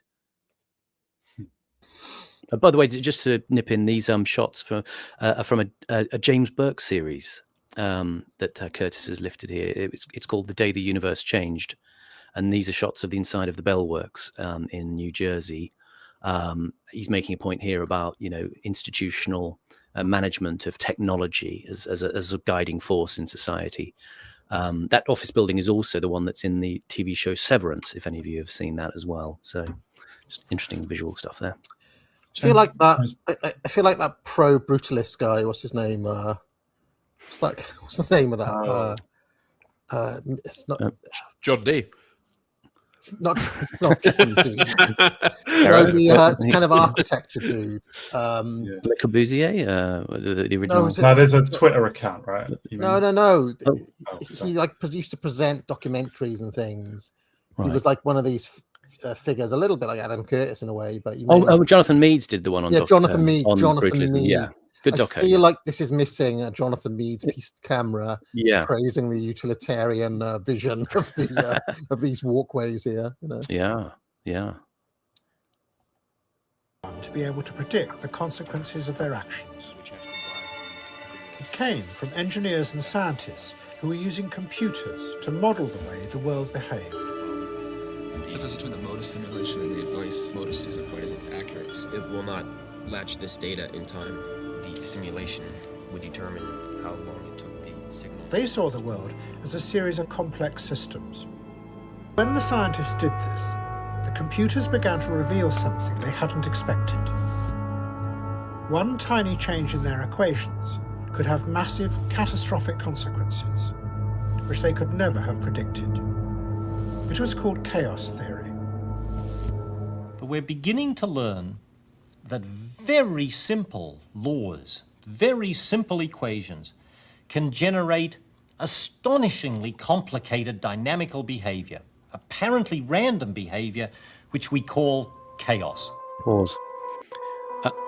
And this isn't all random stuff. That guy, Robert May, I mean, what Curtis is tying together in this episode is a number of different threads about the idea of information in these kind of distributed modules that's all being brought together by these various approaches. We're going to see him talking about, theoretical physics. And this guy, May, here, he looked at chaos theory in a biological sense.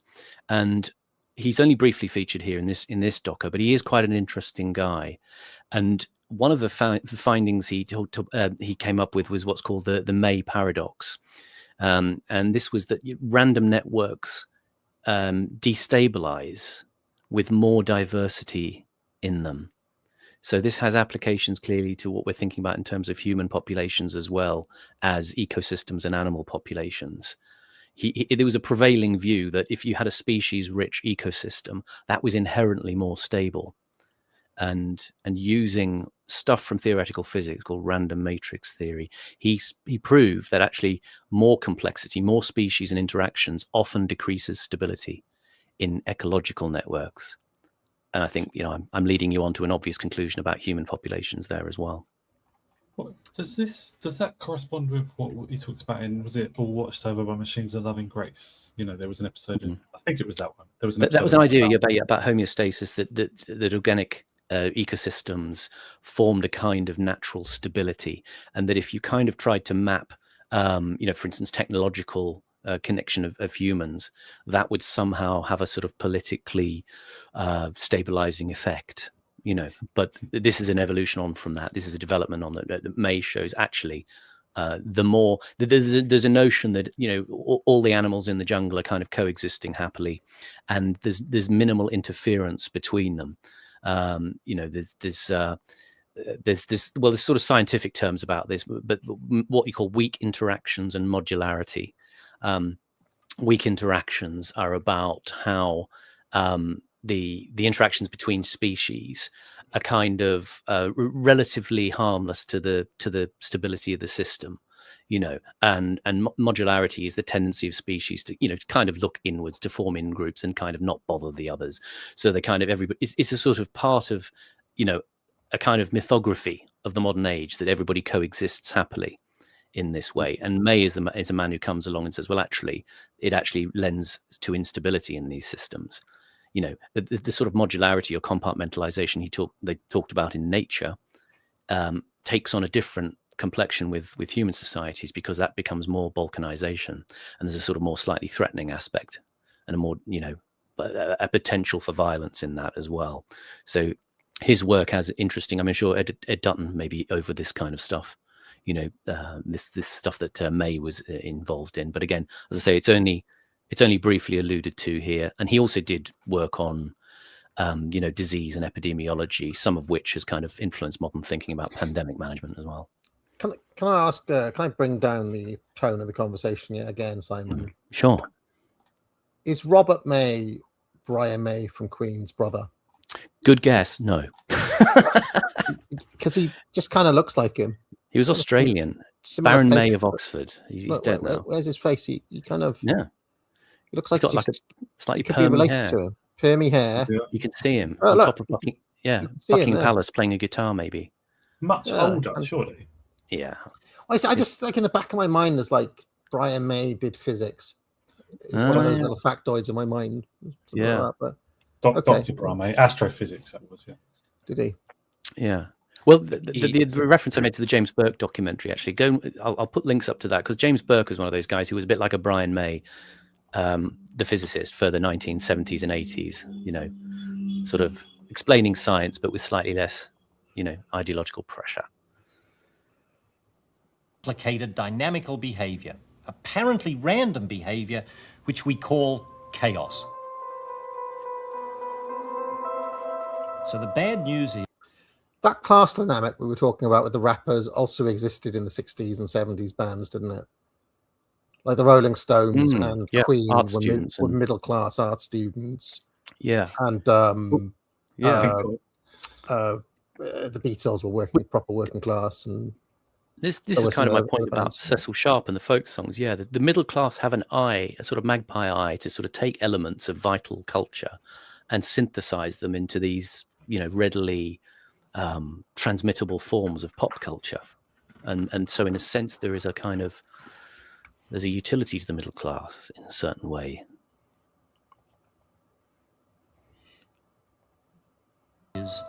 We can have nothing random in the system, everything is known, and yet we cannot make long-term predictions about the future, because the fluttering of a butterfly's wing will disturb the initial conditions. Chaos theory had a very powerful influence in the West, because it rose up at the very moment the Soviet Union was collapsing.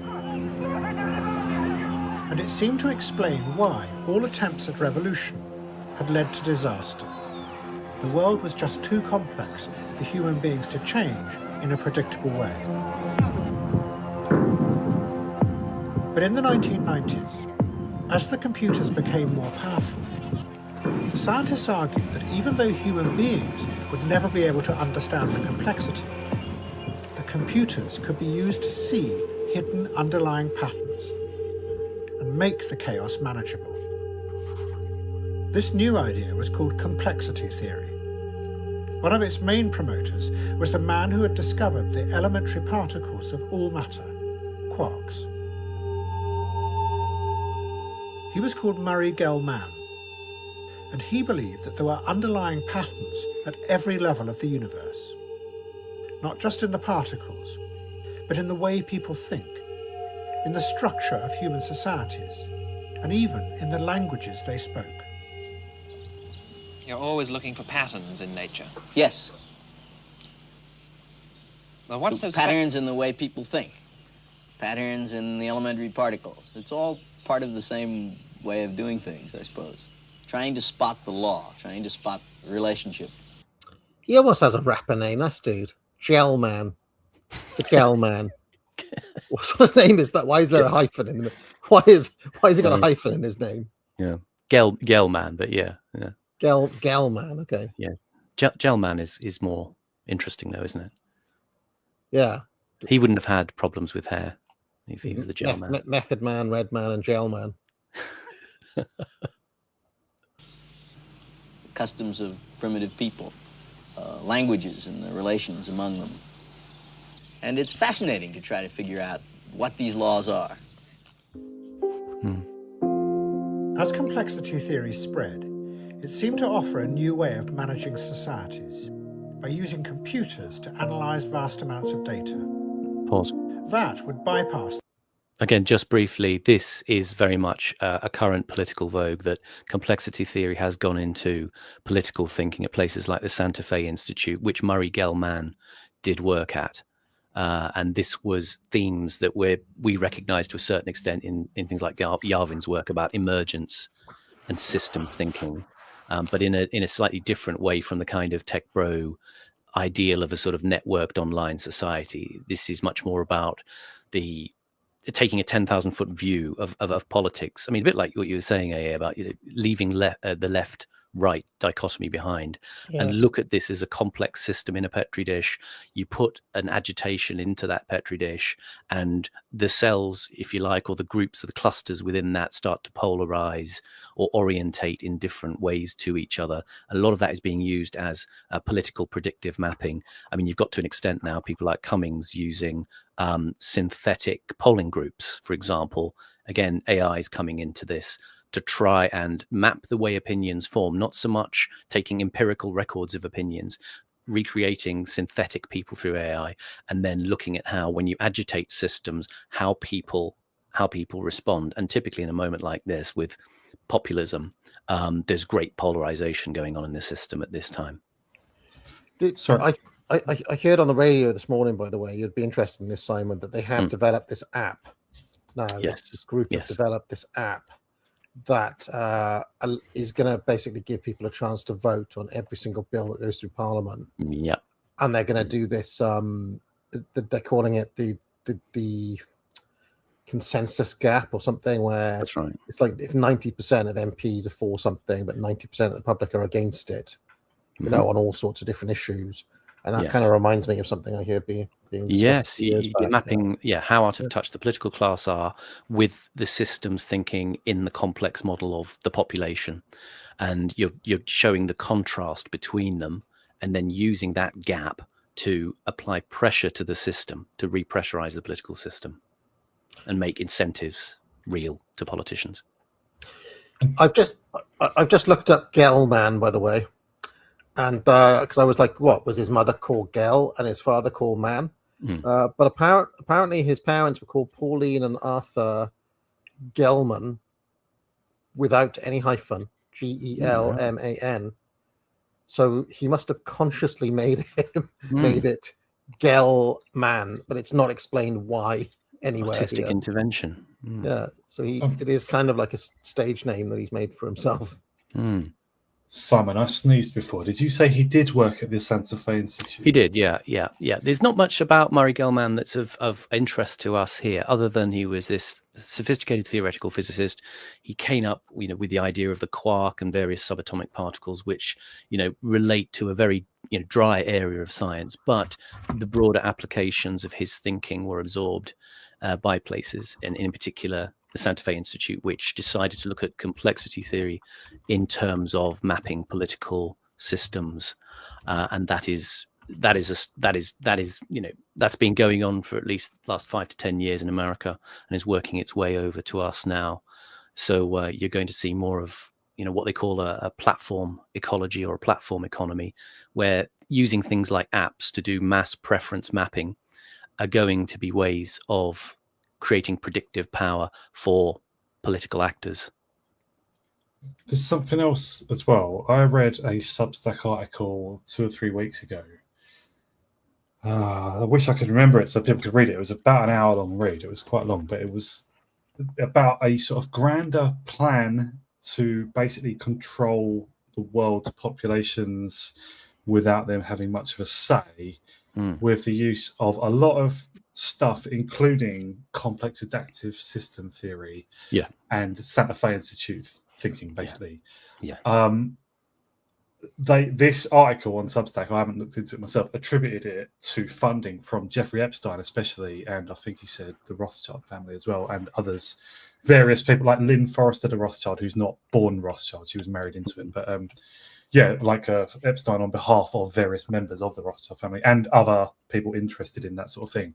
I can't vouch for the article, but it was very interesting, and my ears really pricked up because I have read a bit of complexity theory and stuff, and Santa Fe Institute stuff. I wouldn't be surprised.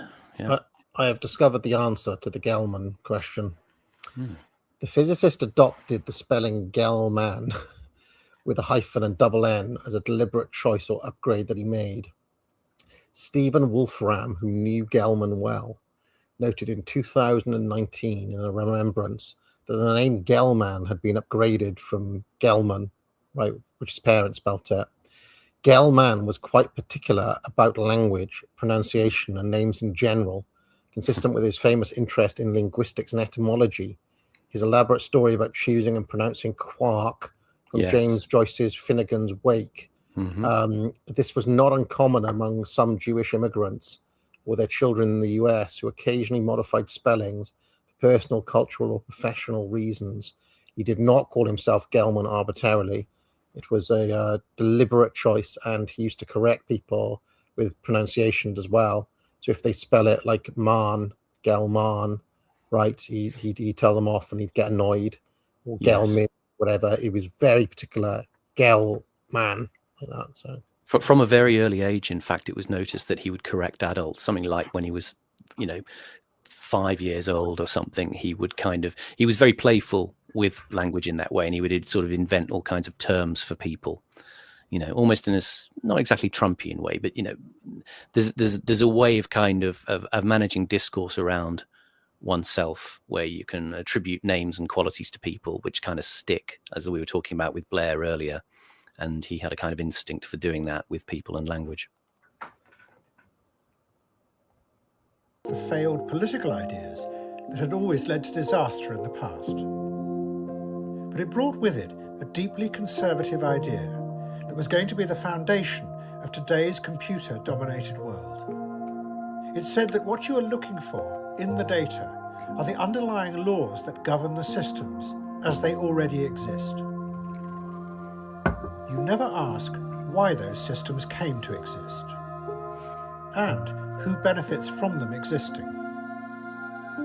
One of the leading complexity scientists insisted that the meaning of any system was irrelevant. I don't understand what meaning is, he said. In science, there is no meaning to anything. It doesn't ask the atom why it is going left when it is subjected to a magnetic field. It just observes and describes. Pause. The scientist who said that was a guy called Per Bak. I think he was a Danish theoretical physicist, and very much as Curtis says there, he talked about the observable and the empirical. Science, as such, he said, is not changing. Curiosity is still the only reason for doing it. It is still empirical. It requires observing and describing the reality we see. Narrative, what he called the language of history, he said, is what science now requires. He talked about something called, the adjacent possible. He said we cannot imagine a world entirely different from our own. Our brains cannot visualize what could have happened. We can only visualize what did happen and then extrapolate a little bit. And that is literally part of the Curtis thesis. He says it locks us into history. It's our inability to get away from stories of the past that we keep kind of recreating. There's various ways in which it's done, algorithmically, for example, in our present age.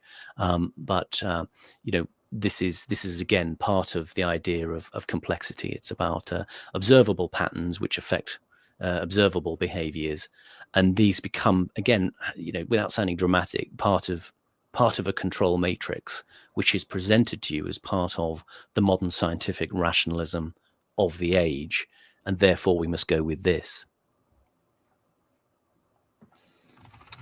How are we doing on time here, chaps? 15 minutes. reckon we can try to get to 20? How are you guys doing on time? I'm gonna have to wrap Yeah. it up fairly soon, but Yeah. I'm just gonna. It's become very hot here after I think the spring has started today. Things. It's lovely weather. I saw a billboard saying we're going to be treated to weather as high as 20 degrees, and my heart sank a little bit. And I thought I thought to myself, No. Simon will be happy, but I'm Oh, yeah. furious about it. I know.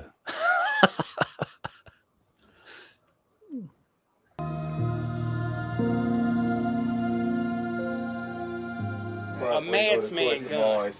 A man that go kill with this is really mad.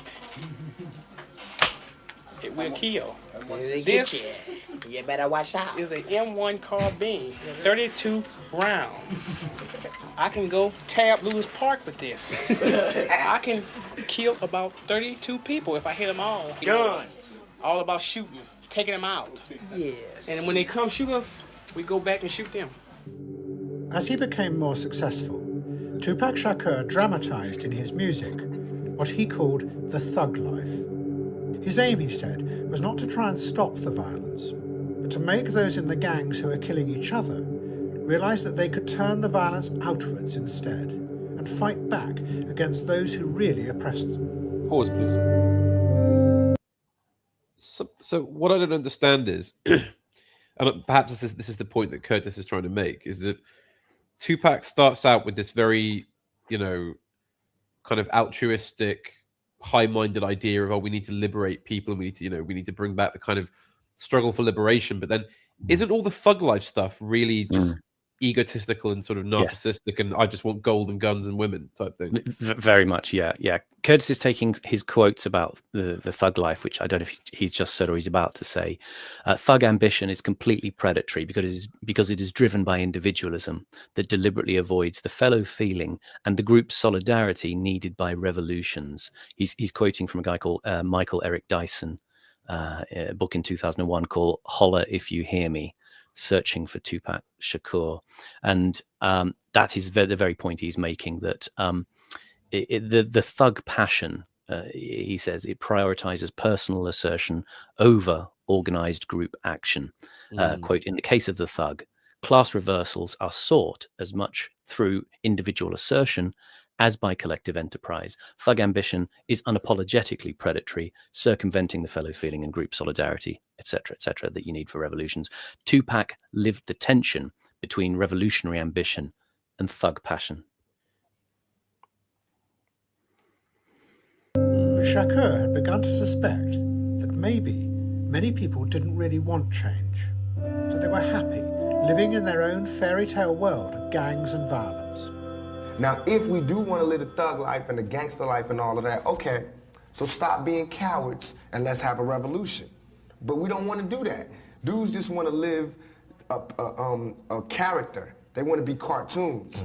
But if they really wanted to do something, they was that tough, all right, let's start our own country. Let's start a revolution. Let's get out of here. Let's do something. But they don't want to do that. So he became thug life as a postmodern comment on the state of the black mentality. Well, in effect, yeah, that was kind of, it might not have been his intention. He wanted to maybe summon the forces of collective change. But yeah, that's in effect what he became. And Curtis's point as he goes on is that Tupac really becomes trapped and sealed inside culture. That's the problem with it. The culture gets, funded and propagated, in the Marxist analysis by capitalism, and it becomes a part of it. And Tupac is trying to wave towards change, but of course he's in a kind of sealed bubble, which is sold as, change and revolution. It's what the cultural theorists call interpassivity. Tupac performs your anti-system vibes for you, so you don't have to do anything, and it dissipates your energy. Interesting. I mean, are we saying like he's like hip hop Stuart Lee or something? He's become like kind of nihilistic and postmodern. I don't think he was as knowing as self-referentially hateful of his audience. He didn't live long enough to get to Stuart Lee levels of cynicism. And he's getting there. He's getting there with it. Yeah, that was a clip where Curtis showed him interviewed after he was in jail for rape, and he became very much more hardened in his views about the world is just this kind of Machiavellian playground, and you've got to be tough. Just from the same year as that clip, he did the track "Death Around the Corner," one of my favourites. Just a couple of lyrics from that. I see death around the corner any day, trying to keep it together. No one lives forever anyway. Struggling and striving, my destiny's to die. I keep my finger on the trigger, no mercy in my eyes. It's just a quick couplet. But I didn't realise that was a character. Well, I did. I knew he wasn't really living and just further down. It's my paranoid. Tell me the truth. I'm out the window with my AK ready to shoot. I didn't really imagine that he spent all day by the window with an AK, but I thought he was I didn't realise he was actually doing a commentary on the thug life. So even like him as well. Like, I thought he was out of him and Biggie. I thought his story was the more real, but he's also doing a character. Yeah, Tupac is quoted as saying, "I've not brought violence to you. I've not brought thug life to America. I didn't create thug life. I diagnosed it." Which is fair comment, because he doesn't seem to have actually been a real G. No, well, that was his own. Boss, Shakar was accused by a number of the gangs of simply using them, that he was sucking out details of their lives and then acting it out in his music to make himself rich. That he wasn't real. In response, Tupac tried to become more and more part of that world to prove his authenticity. So Curtis is like, yeah, he's doing it in a low IQ way. Yeah. And this is a very telling shot, by the way. You look at that screen, the way that they've got that sort of angled screen at the top. That is straight from Herbert Bayer, the Family of Man exhibition. The angled screens, which give you the multiple perspectives at the moment of artistic or cultural intervention. This song right here, by the way, is the central song in the beef. I mean, maybe Curtis is going to talk about this, but I remember B.I.G. released a song called "Who Shot Ya," famous song in hip hop history, after Tupac had been shot. And diss track, was it? It was a diss track by. No, but Biggie said it wasn't though. Biggie said it had nothing to do with it. Well, he said it wasn't, but it was commonly seen as an anti-East Coast diss. Who shot ya? And I think, if memory serves, B.I.G. had a little crew called Junior Mafia. Little Kim kind of used to hang around with them, and I don't think any of the other members of Junior Mafia became famous, but they were like his old school friends and things like that. And they kind of lent into the beef element, and whether he intended it or not, that was how it was taken. And this song here, "Hit 'Em Up," famously was the response to Biggie, the diss track against Biggie, which may well have contributed to what happened to Tupac in the end. So, hey, do you have any? Sorry, no, go on. Do you have any theories on the slayings of Tupac and Biggie? Do you think it was an organized thing or just opportunistic? I do. I think that the guy Suge Knight, what's his name? Suge Knight. Suge Knight. Death Row Records. He was a proper gangster, and I think. Well, I mean, we all know about Puff Daddy now, right? He was involved with some very shady people as well. So yeah, I do think it was. What reason would he have to kill his own artists though? Improve his record sales. Your career does wonderful things when you die. You're not there to experience it, but your career goes gangbusters. I'm not sure. I'm not sure if they killed their own artists. They killed each other's artists. Oh right, okay. Like it was like they had each other offed in a tit for tat. You kill Ali Larijani, we'll take one of yours. It was MC Horus and that East Coast crew that done it. No, what? I'm West Coast. Oh, sorry. I've noticed his West Coast biases throughout this. I didn't get involved with middle class, effete West Coast rapper. I will say at this point, I am effete, and I had nothing to do with the actual physical fights. I just yelled stuff at people as I was driving past. But just as we were raising the question of it's Adam Curtis said here that genuine people live in the actual sort of hood life, thug life, whatever. It's found Tupac to be sort of something being exploitative, falsely, one wonders, was someone putting him forward, not just Interscope for for cash, but like, was there, a cultural purpose? Was there some sort of, I don't know, some elite purpose? I mean, like Adam Green, the guy who goes under No More News, has done some good videos about like who runs the record industry, specifically these parts. Like he's talked about Rick Rubin, Leo Cohen, people like this, and the guy who made NWA big as well. And like, it does seem that it's kind of like there was a decision to create gangster rap. I don't know how much, but it would be interesting to look at that line up with this.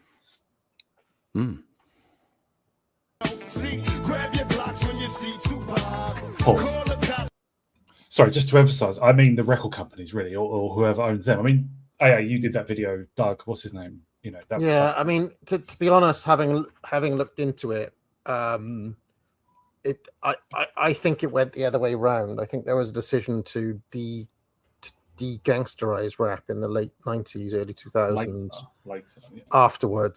After all of this, basically, because it kind of gone too far, and to introduce a lot of R&B singers and Beyonce and all these sorts of characters. Politicians were getting involved. Politicians were bothered about it. So yeah, and that was very much the doing of that guy Doug. That whole video basically kind of showed that, and a big change to de-emphasize rock and to promote rap came in around the same time, which lots of people have talked about. Or combine the two. My honest assessment of this stuff, though, is that the more hard-edged gangster stuff is actually genuinely homegrown, more so. Record companies do choose what they sign up, though. It is like Interscope and certain other record companies or labels that go with this stuff. Yeah, but I mean, they notoriously try to water it down all the time, and you could even argue that Bad Boy Records was like a kind of cartoon version of gangster rap. So they were still even Tupac and Biggie was kind of a cartoon version of it all, even though they really did get killed. It's that there is a slight authenticity to that element of it, and they made it shinier and they made it less kind of street and gritty as well. Yeah, maybe it was just a design choice, but somebody seems to have decided to associate the thug life with glamour and sparkle and stuff. Yeah, but I think that, I mean, again, I'm kind of not defending it, but I think that there was a natural, in the same way that becoming a Premiership footballer or an NFL star was a route out of ghetto life, right? Was a kind of American dream, if you want. I think that a lot of the glitz and the glam stuff, if you listen to, I don't know, Juicy by Notorious B.I.G., right? It's all about him growing up in a shit place, and now that he's made it, he's got a way out. And so what they're glamorizing is the kind of now I've escaped type thing. Now this is my route out. So it's a little bit, I don't know. I feel like a lot of it doesn't glamorize it to the extent that you know what I mean? Like, if you really understand what these guys are saying, they're saying like these things were actually bad and in my past, and I'm glad I'm out of it, and we need to do better. And that is often the message in a lot of their stuff, rather than just straight up glorification of it, which does occur. It is there, but I feel like the promoted message was always one of aspiration. The one that the record companies promoted was an aspirational message out of the ghetto, and the stuff that is more, dare I say, homegrown or less pushed is the stuff that is more genuinely violent. And there's even within it, dare I say, a crabs in the bucket mentality where they dislike the sellout, they dislike the guy who made it. Right? Does that make sense? Because they're not being street enough, They had some reason to, though, like because he was of more privileged background, right? I think Biggie may have been as well, but Tupac was, he went to a decent school, didn't he? He went to a performing arts school, theatre school, or dance school, or whatever. Yeah. When I was a teenager, we tended to regard any kids who went off. Well, we didn't know them. We just didn't know any kids. Just all my friends went to comps. Yeah, he's aware of that in the interview he does about, I don't think he uses words like privilege necessarily, but he's aware that some kids are really poor, and that he was kind of living a relatively, comfortable life at home. How come he's so articulate? Like he talks like quite proper, and a little bit camp as well, a little bit effeminate or something. Yeah, but I mean, again, these things are paralleled. It's the John Lennon song, "The Working Class Hero," if you remember. And I do think there's a strong element by which some of them resent the ones who make it, and a lot of their disses are like, "Well, you're a sellout. You're not being true to the ghetto." Whereas their message is, "Look, I got myself out of this, and you should want that as well." So in a strange way, it is quite conservative, in so much as it's selling the American dream. Yeah. It's also the stirred up faux controversy, faux clash between, say, the Stones and the Beatles, or Oasis and Blur. Like one's the middle class, the other one's the lower class. These things are just both created by the record industry, right? And BBC or whoever, Yeah, and the tension is around how much each side is aware of the other side kind of operationalizing its product as a vector for messaging for, let's say, a regime. They can be resentful. He can, he's there saying, I got my picket fence and my Mac 10, where there's a sort of divide in the sense of authenticity there. When you see Tupac, who shot me, but your pumps didn't finish. Now you're about to feel the wrath of a menace. Nigga, I hit him up. But then the black radicals accused him of getting lost in the character he had created. But really, he was reinforcing and intensifying the violence, not changing it.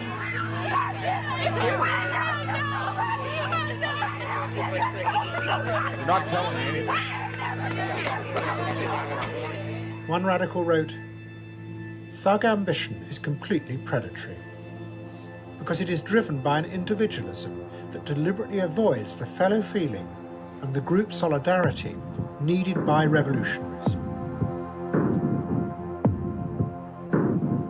In 1994, Shakar was sent to jail for 5 months for raping a 17-year-old girl.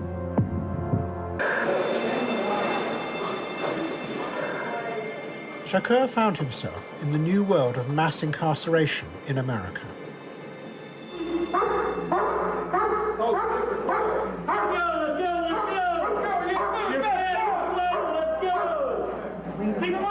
Driven by fears of a wave of violent crime, President Clinton... Not something I've ever looked into, but it is a bit peculiar to get a 5-month sentence for raping a 17-year-old girl, isn't it? Like, what? Apparently, it was there was a group or something. I don't know. But if your role in it was to fully rape, anyway, do you know what I mean? 5 months, what? Does seem a very short sentence. Maybe it was sort of, as you say, I think if there was a group involved, maybe he was sort of one of several, and maybe the way the charges work, I don't know. I don't know the details of it. Yeah. Maybe it's because he was famous. Clinton had brought in tough new... Maybe if he went to court and says, "Look, I'm not really a gangbanger, guys. I was just doing it as a kind of postmodern commentary on the state of hood life." Yeah. Or did he have like Dershowitz as his defense lawyer? Or like Johnny Kim Kardashian's Johnny dad? Cochran. Johnny Cochran. Oh. The glove didn't fit. Yeah. It's outrageous. Exclusionary. I always get him confused with the black lawyer from Seinfeld. The one that they go to. It's clearly a parody of Johnny Cochran. Wasn't like Kim Kardashian's dad one of the guys who got Robert Kardashian? Yeah. I remember there was one called Shapiro as well. Yes. No. Yes. Yeah, there was one called Shapiro. I remember it because I watched it. I loved it. There was that Japanese judge, wasn't there? Judge Ito. Yeah. Brilliant. Dancing Itos, as they were. I was into that whole. I watched it live. It's great. It's great. I got into the judges. I got into the lawyers, the legal team, and all of it. The dramatization of it. Is it? What's the series called? Is it American Detective or something? Something like American Murder Story. Or something like that. They also did one on the slaying of Versace. Yeah. It's actually very, very good drama. Yeah, very enjoyable. I'm trying to remember who else was. I remember there was one called Shrek as well. Was it Barry Shrek? Sounds about right. Yes. I feel like Dershowitz was part of the team as well. I think he might have been involved. He is a top defense lawyer in America. There was a lot of them. Like he had, I mean, because there would be they typically have like two with him, and they kind of swapped round, and because Cochran wouldn't always be there. It was like him and Shapiro were like the kind of star ones. They came in to do a turn, but a lot of the time I remember that guy Shrek there was a guy called Shrek standing next to Shrek would be the one like whispering in OJ's ear and stuff like that. I seem to recall. So did Shakar ever have any thoughts on a certain group? As many of these types do. You mean white people? Yeah. No, I mean the other tribe, as it were. I know not at this point. Yeah, I haven't come across anything like that. Okay. The guy from Public Enemy did, obviously. That's different. You got to remember he's like that between the high school interview and his death. There's only about 8 years, so he was dead at 25. What do you know? There is an article that I found in the Forward publication called "The Secret Jewish History of Tupac Shakur" in Forward magazine. Gotta love the Forward. It's a very kind of informative outlet, really. But yeah, there's a whole article on it, so knock yourself out. Crime was falling. Shut the fuck up and move, motherfucker! Hundreds of thousands of young black men were now imprisoned with no hope of parole, even for minor offences. It seemed to show that President Clinton cared more about the fears of the white middle-class voters than he did about the lives of young black men. Pause. While the white radicals, who were... Just to say, this is the infamous Clinton Violent Crime Control and Law Enforcement Act of 1994. It was a sort of bipartisan package that was approved, a $30 billion package for controlling crime.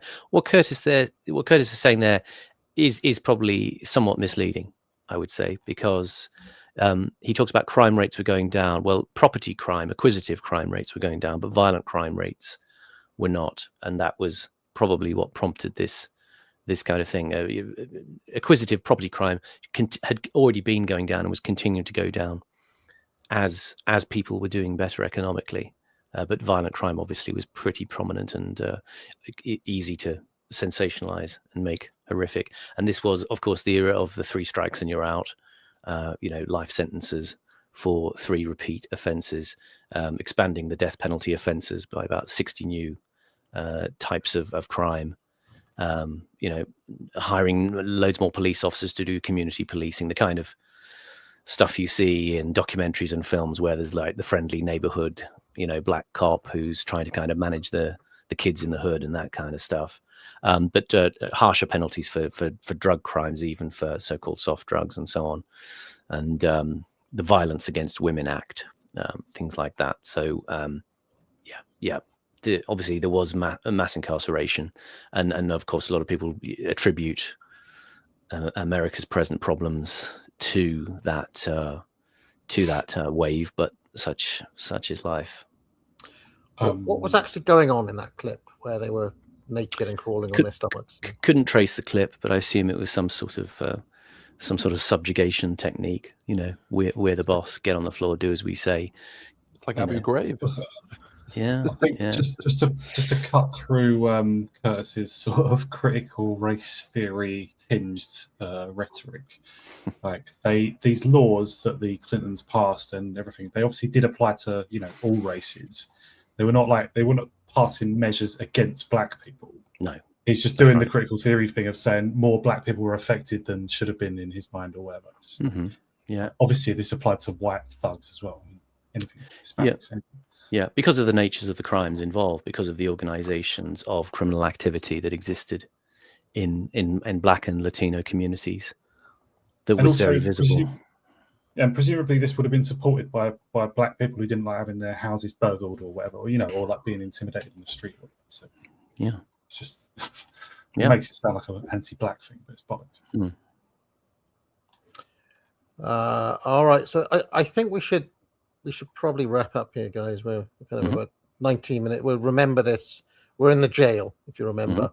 There are a couple of little super chats that have come in. A couple from Coney, who says, judging by how Will Smith's marriage to Jada Pickett Smith turned out, I think Jada was a bullet that Tupac actually dodged.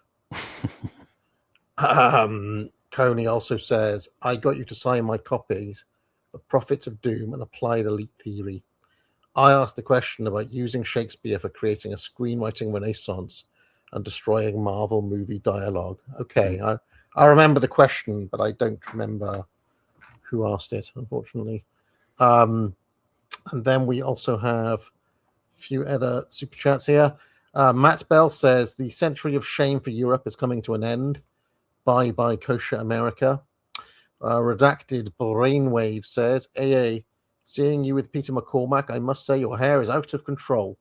Cheers. Great stream and content as always, sir. AJ says, thoughts on Harry Enfield spoof of Curtis? I haven't seen that. I've seen the famous spoof of Curtis, but I haven't seen Harry Enfield's one. No. Harry Enfield did a spoof of Curtis. Yeah, I've not seen it. I haven't seen that. What's the other spoof you were talking about? Well, it's the famous one, you know. There's one called The Loving Trap that that people think is brilliant. I think it's shit because I think it doesn't actually parody it very well. But it's made by someone who's deeply angry at Adam Curtis and plays to the audience of people who sort of dislike. Oh my Adam God! Curtis. It wasn't me. Yeah. The Harry Enfield one was literally an hour long, and it was called The Love Box in Your Living Room, and it was an hour long spoof. No way! Wow. Yeah, that's effort. It's on Plex, but it's not available here, and I can't. It's not on YouTube, but it's a compliment to do an hour-long parody. Yeah, an entire hour that was brought out in 2022. I will say, I recently watched an interview with Harry Enfield. You know that guy Russell Howard, that sort of chipper, youthful comedian. I'm afraid our Harry Enfield doesn't acquit himself well as man of the people. I'm afraid. Oh no! Yes, sorry. I also, unfortunately, I'm going to see him in November. Somebody has already been to see him. Messaged me saying that they left in the interval. And that's Harry Enfield is not our guy. So I'm not hearing good things about Enfield, but but he's still a brilliant outsider artist, and I think it does play into my theory of hidden reaction in elements of the liberal cultural sphere, that they can play these things out safely and actually go the whole way because they can distance themselves and say, well, it's just parody, it's just satiric comment. Oh, it's so. This I'll show you what it looks like. This Harry Enfield spoof. It's called The Love Box in Your Living Room, and it says taking inspiration from documentary maker Adam Curtis. Harry Enfield and Paul Wyfos tell the true story of Britain's political and social evolution over the last century through the life of the BBC, turning complete fictions into a staggering array of hard facts. They reveal details about the BBC that have been buried for decades. So sounds interesting. I think we should obviously it's on we can't play it on here because it's not on YouTube, it's on iPlayer, so it would get hit, unfortunately, but I'll watch that for sure. Dan 4Qua111 says England and Liverpool FC's John Barnes is the best rapper. Oh yeah, since that mentions football, do you not watch football anymore? Nah. Done with it. Yeah, I don't watch it. I've actually found The Love Box in Your Living Room on a naughty site, which I'll DM you the link so you can watch it for nothing. Oh, fantastic! Well, I'm a mug, so I play my license still. So can watch it as we should, of course. Yeah, exactly. Yeah, we should. Who was it who said that they Was it you, Horace? No, it was Woes who said that he's got a thing about wanting to save the BBC, and because I know Restore recently mentioned that they want to scrap the BBC. I think that there should be huge efforts made to save it as a kind of heritage thing, as a kind of archive, and it should be gatekept and protected from cultural vandalism. Because whatever the BBC is now, there's a huge amount of history in there, isn't there? So, well, as somebody, I mean, I had the same thought as somebody else who picked it up. But first thing I thought with this stuff about people saying, restore, get rid of the BBC, was I thought, the Library of Alexandria, just because you don't like the people running it, we should burn it down. Is that what you're saying? Yeah, exactly. It's retarded. So, yeah, they might need to go back to the drawing board with that one. You don't have to have a license fee though, even if you approve of the BBC. Like, that is a scummy racket. Look into it. Look into how it works. It's horrible. It's really awful. Yeah. But yeah. I used to, because I read the book Culture War, I think it's called, or Cultural Revolution by Sean Gabb some years ago. He said, any new government that is going to reverse what the left has done, you do at least need to take the BBC off the air when you get in power. At least until you can restaff it, because we haven't got legions of media people and that we could restaff it with. Yeah. And why would you, one of the most influential cultural production apparatuses in the world, why would you chuck it away after you've been struggling on alt media for years? Why would you do that? There's some breaking news, by the way, which is that, Joe Kent is going on Tucker Carlson tonight. He has been challenged to appear for a full hour with Mark Levin. And he's just replied to Mark Levin saying, sure, let's go anytime. So it was just yellow for him. We're going to see Mark Levin versus Joe Kent. It's going to be huge. It's going to be. He's just a ranting pig. He's horrible. He's horrible. Mark Levin is disgusting. He really is an awful man, isn't he? Get on someone who will put the case in a civil and decent way, and I'll watch it. Gazmo says, I don't see the logic of connecting Epstein to the current war. Israel's goal of destroying Iran is the same, regardless of the Epstein files. Donkin used the files to paint Hegseth as a traitor, though. Brulham says, Nima Parvini, broccoli agent. Mrs. AA beside him, broccoli crown on, no cap, mid-cut, zero riz thing. She roasts him, elite mind, veggie crind. I have no idea what any of that means. But I did see that during the interview, there's a moment where I say no cap. I'm talking about tuition fees or something, and I was like, anything in the market, there's no cap. But somebody saying, like, you need to clip this bit of me just saying no cap, because it's there, it exists on tape. So there we go. Cheers, everyone. I'm getting very, very hot here. I don't like the sun being out. What about your ultra silent aircon that you had last summer? Isn't that working? Well, that's an air purifier for the cigar smoke. I do have a massive fan, which I might turn on in a second. But anti-slop dengism saying McCormack calling Winston Marshall independent. Lol. Well, I had to bite my tongue when he praised trigonometry. I just, you saw me wince a little bit when he said it, but I'm good. There's a time and a place, so I wasn't gonna. But yes, we will be back next week. Hat, where can people find you? As usual, on my channel and on Twitter. Simon? At Simon__Roberts on Twitter. And Horace? Horace? Sorry, I was on mute. I'm on Substack, eternalhorus.substack.com. Cheers, everyone. Fantastic. All right. Cheers, all. I have to read this Jack Hadder's article now. Sigh. What goes on in this town is none of your business. As long as I'm living here, it is. Then maybe you shouldn't be living here! Well, that's easily fixed.